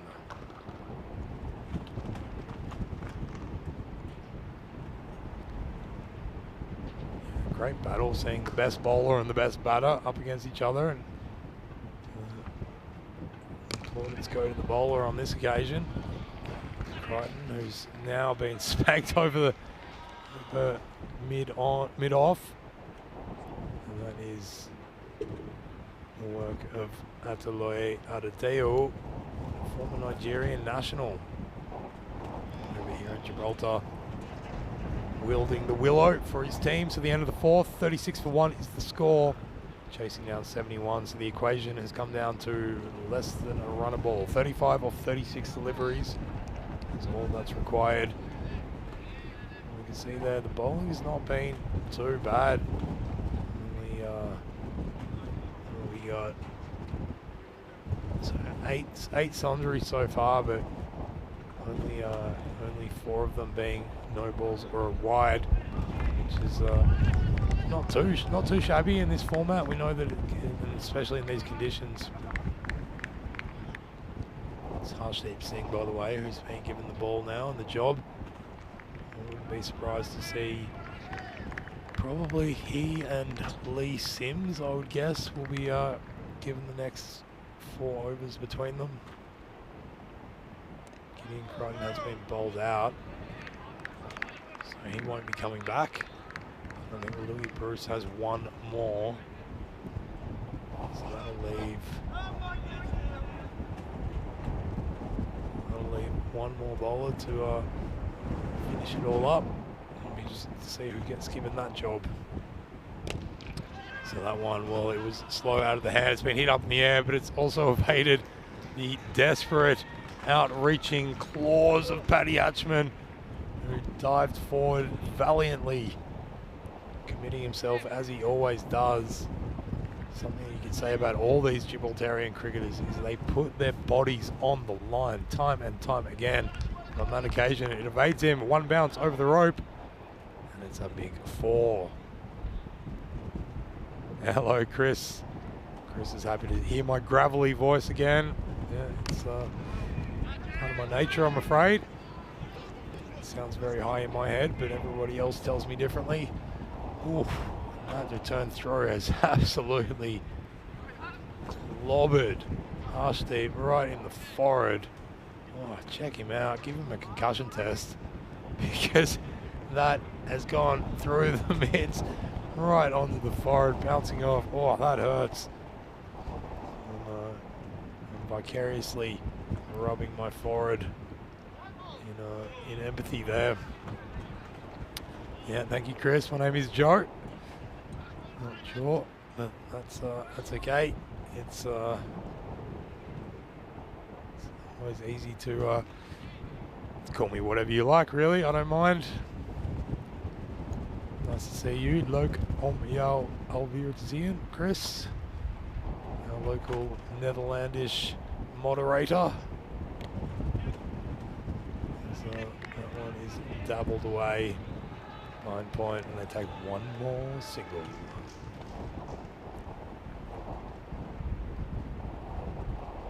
Or I should say, leuk dat je er bent. Nice that you're here, Chris, because I can't see you. It's great with this. It's one of the best things about ECN is how it brings together people from all around the continent and indeed the world. Got viewers all over the planet. As Harshdeep gets that one right, so it doesn't look like he's concussed, which I'm happy to see. Very gritty, determined campaigner there. That was a tough hit.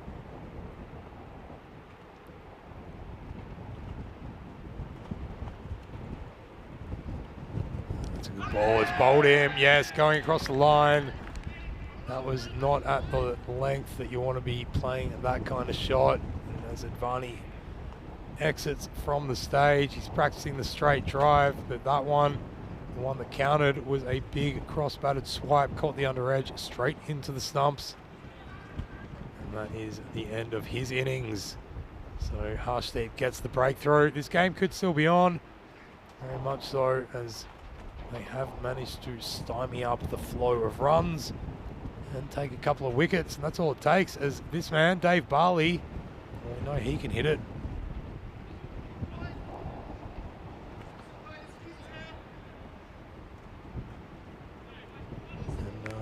And he's just the right man to be coming in at this stage, but it gets a little bit tenuous after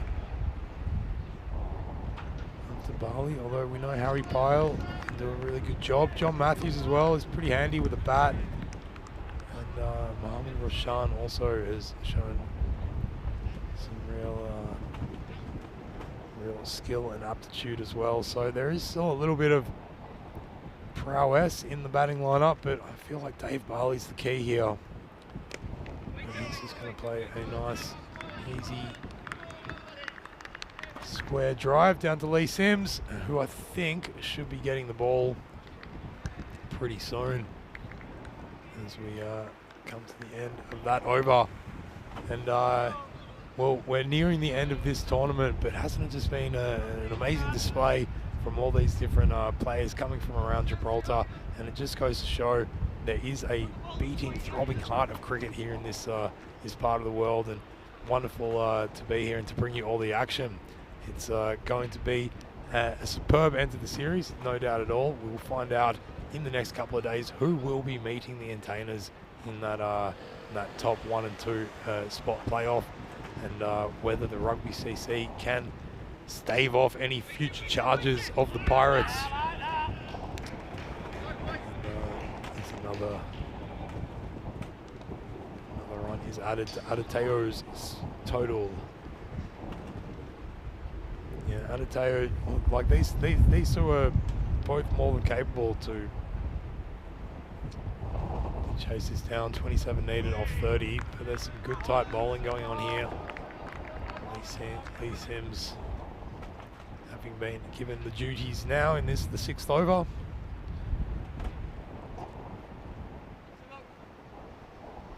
I'm loving the Dutch chat going on there. Such a beautiful language. Nederlands. Very, very happy to see a little bit of conversation going on. And if you want to get involved in the chat in any language, we don't mind. It's always Google Translate, and AI is sufficient enough now not to give us any Gibraltarian slang. I tried that the other night. I was curtly told that I asked an AI search engine to give me Gibraltarian Llanito slang words, and as I read them out, I was promptly told by Louis the Bruce and Charles Harrison that none of them existed. But certainly we can translate anything that you put out there, so feel free to come on and say hello in any language you please.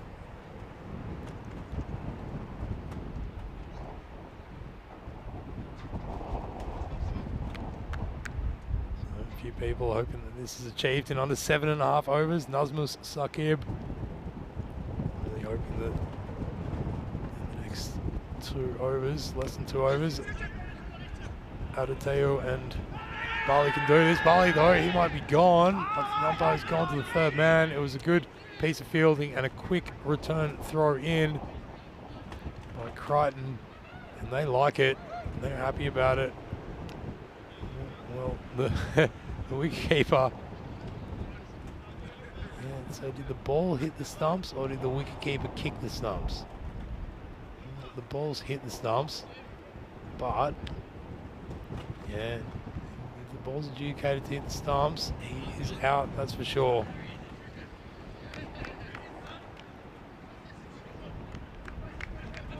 Yeah, Dave Barley, he's gone, so that is a big wicket, leaving Harry Pyle the job to come in and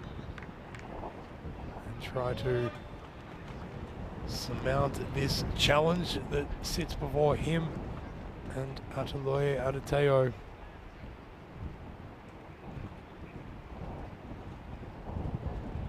Chris Smith in the chat, he's saying he's going for McDonald's breakfast in the morning.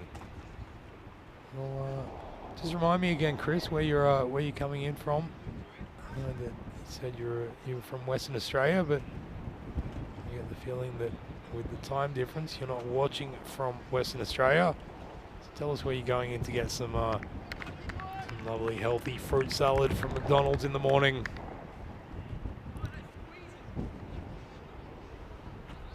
Been enjoying some good breakfast fare. We're actually staying over in Spain, up at the hotel there in La Línea de los Concepción. Oh, Chris, you're the scorer for the VCC. There we go. Well, being someone who's played for Dosti for the last couple of seasons, I've certainly had some pretty traumatic experiences under your watch. 14 seasons scoring for the VCC. Chris Skinkle, that is. Chat, VCC being one of the more prominent top class teams in the Netherlands. There's a fantastic tradition of cricket over there, and we will see the Netherlands women's team over here next week. That was selected last night, that squad that will travel down here. Good to see some young up-and-comers being given the chance as well to come out and pit themselves against Italy, Sweden and Gibraltar. It's going to be the first ever ECIW over here on this wonderful ground in Gibraltar as back foot punch to point.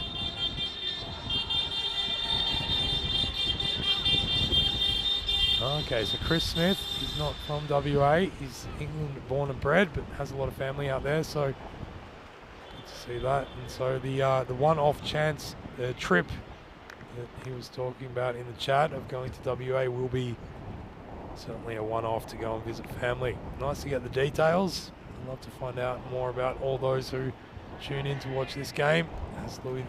As Jack Horrocks, excuse me, it is. Has come on. Now this is still pretty tight. 23 runs off 23 balls now. Run a ball. It's eminently doable. But as they say in cricket, if you add 2 more wickets to your score, that should tell you really where you are. And certainly, in reality, 2 more wickets would put a lot of pressure on Rugby CC as Harry Pyle faces up now to Jack Horrocks. It's a great line that Horrocks is on. Maybe a little bit too straight actually, but I really love the angle that he gets as the left-hander coming in.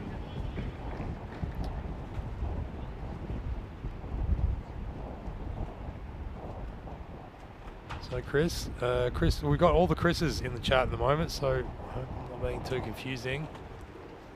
If you are wanting to join the conversation, make sure you tune in as Ataloye has just gone bang, 1 bounce over the rope, used his feet absolutely immaculately, just negating that angle by getting right down there, and with a swashbuckling flash of the blade,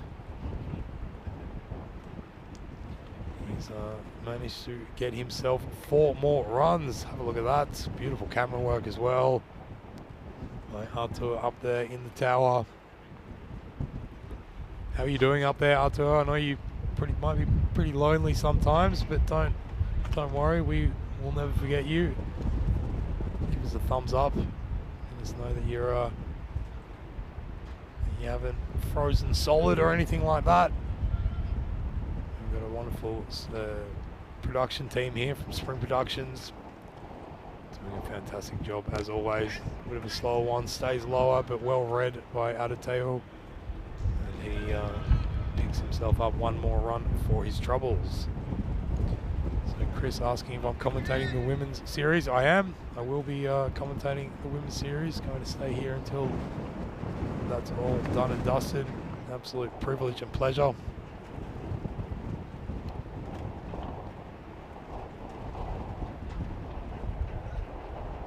Right on the money, and that's what that angle can get you. It just tempts the front drive, forward drive, but the ball sliding across the bat, always a chance for a wicket, and wickets are what they need.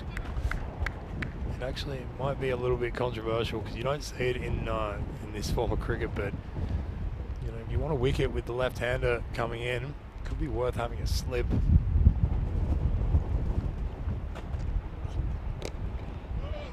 Occasion Harry Pyle though manages to make a little bit better contact and picks himself up 1 more run. Yeah, and we will, Vinny Sando will also be coming down to join me for the women's competition in a week, so that's exciting. Be good to see Vinny, it's been a while. As we have a look at tomorrow's preview, starting at 6:30 GMT, 7:30 Central European, and midnight in India, it will be the Sloggers and the Pirates going head-to-head in 2 matches that should tell us a little bit more about who's going to really start taking a hold of that 2nd place position on the table. So a short ball just being punched off the back foot. There's Bruce the Elder, who's come into bowl, by the way. So obviously his son has not scorned him too much, being the captain and having been run out during their partnership. He's still giving his old man a bowl, which is nice to see. You can hear the pretty sensible words of advice coming from the Rugby CC players who are standing at attention. There's a lot of passion and a lot of commitment in all this, and these players really care. As Harry Pyle swivels around on it, and he's timed it absolutely beautifully. Found the gap and placed it with exquisite perfection, to the extent that he's picked himself up 4 more runs. at that. It was just like a dabble. Just moved his body around and with pivot managed to pick himself up the boundary. So 10 runs needed now on 15 balls. Good evening to you as well, James Stewart in the chat. It's going to be more runs now because that has missed the batter. It's going to be 5 more, in fact, because it's a wide and it has run down to the fence for another boundary. Yeah, hello to you, Fayyad Mahmood as well, and Shipon Ahmad in the chat. Amir Hussain, Fashal Ashik. Lovely to have you all there.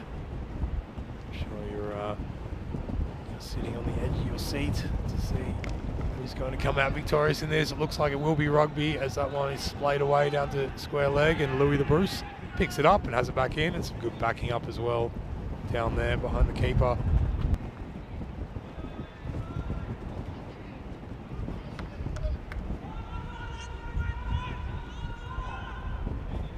So the advice is to use your head. Coming from the grandstands. As Adeteo has gone right up in the air. Well, that's bringing down the rain, but it's not bringing a wicket. As Lee Sims, despite his best and most desperate effort, cannot get to the fall of the ball in time. So it'll be 1 more run off the bat of Adeteo. He came up to me. So yesterday I was talking about Adeteo's bowling, and he it looks like he pops his shoulder out as he does it, and he came up to me today and had cause for some umbrage. It was all in good fun though. Very friendly chap out there doing a job for his team with the bat at the moment. 2 more runs needed now. So it's, bar some great calamity, going to be yet another Rugby CC win, as they've managed to up this run rate between Harry Pyle and Adeteo. They've been doing some wonderful stuff. 15 off 10 for Adeteo and 8 off 8 for Harry Pyle, who was excellent behind the stumps today in both fixtures. Really phenomenal glove work and creating chances out of nothing. So he is a large part of why Rugby CC are sitting in this dominant position tonight, as Louis Bruce goes for the bouncer, gets it wrong. I think that's a little bit of frustration coming out from the young man. And well, the cricket's almost over, but it wouldn't be right if Kitty Hunley didn't come back into the chat and say hello. So a big hello to you, Kitty, as that game has wrapped itself up with another Rugby CC win. They've managed to make it 2 out of 2 tonight, as we head to some of the highlights of that innings. And they'll be going to bed very, very happy with themselves, because they have shored up second position. And it started with a slight chance, and Espinoza just unable to get a finger to that, and then some fine hitting indeed from Latin, who we've become so used to seeing. He found the rope on a couple of occasions and hit it so hard that the ball had to be inspected, but okay, it's fine, he says. And Gideon Crichton, he had to be brought back on a little bit earlier than you might have expected, and he's managed to pick up that wicket of Latin with an absolute perler through the gate. And then it was Adeteo coming out to join Advani. Making a good fist of it until Harshdeep Singh managed to get one onto the stumps, take out Advani. There was another run out as well. Jack Horrocks, he did his absolute best, but unfortunately got a little bit punished by Adeteo, who brought them home with the help of Harry Pyle. And they've managed to shore up another victory for tonight. So 2 out of 2 for Rugby CC. We can have a look at the batting scorecard there, and a solid performance at the top of the order. Not chasing the greatest total ever made by any measure, but doing it with a fair amount of conviction in only 8 overs. So leaving himself some spare that he needed with the bowling order. Well, the bowling scorecard, that tells a little bit of the story. Harshdeep Singh, double wicket. Gideon Crichton picks up yet another wicket, taking his total to 20. I believe it's 22 now for the series, the leading wicket taker for ECS Gibraltar 2023 so far. And the summary there just telling the full story of how it happened. And it's been another wonderful night of cricket here. No blowouts by any measure, but some pretty dominant performances by Rugby CC. And the entertainers, they won't be too happy with themselves, as they know that they've got much better cricket in them than what they exhibited tonight. But that being said, they are in a position where they've shored up their spot at the top of the table. We know the entertainers will be there fighting it out for that gold medal position. And the question is, will they be joined by Rugby or will they be joined by the Pirates? Well, tomorrow will tell a large part of the story as the Pirates and the Sloggers battle it out head to head. And we'll be back with all that action to show you on the European Cricket Network from right here in Gibraltar. I'm so stoked that you've been able to join us. Thank you very much, and thanks for everyone on the chat as well for getting involved. And we'll be back with that action tomorrow. Until then, I'm Joe Wegasani here in Gibraltar saying ciao for now.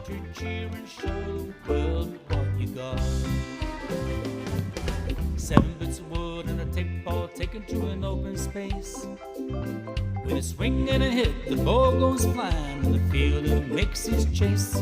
A community playing on the field of dreams, no matter race, sex, color, or age. Stars of the future of European cricket are ready to take the stage. Ball's getting quicker with a kookaburra starting to swing. The keeper in your mind standing just behind, pressure is creeping in. Some give it flight and some give it grip as the ball really starts to spin. But our batsman's alert with the crack of a bat, the ball flies over for 6. Cricketers, European cricketers, share your passion for riding flag with the world.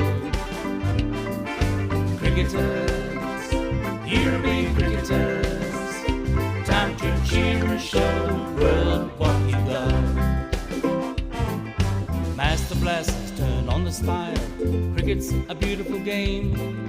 Smiling faces and celebrations as the champions enjoy their fame. European legends breaking records, making their own dreams come true. Watched by millions, European cricketers show the world what they can do. Now picture this, 10 runs needed to win off the last over of the match. Fielders are on fire, sliding and diving, want to take that world-class catch. Tension building as the ball runs in. Will it be short, a yorker or slow? A 6 will win it, 4 to tie into the golden ball we go.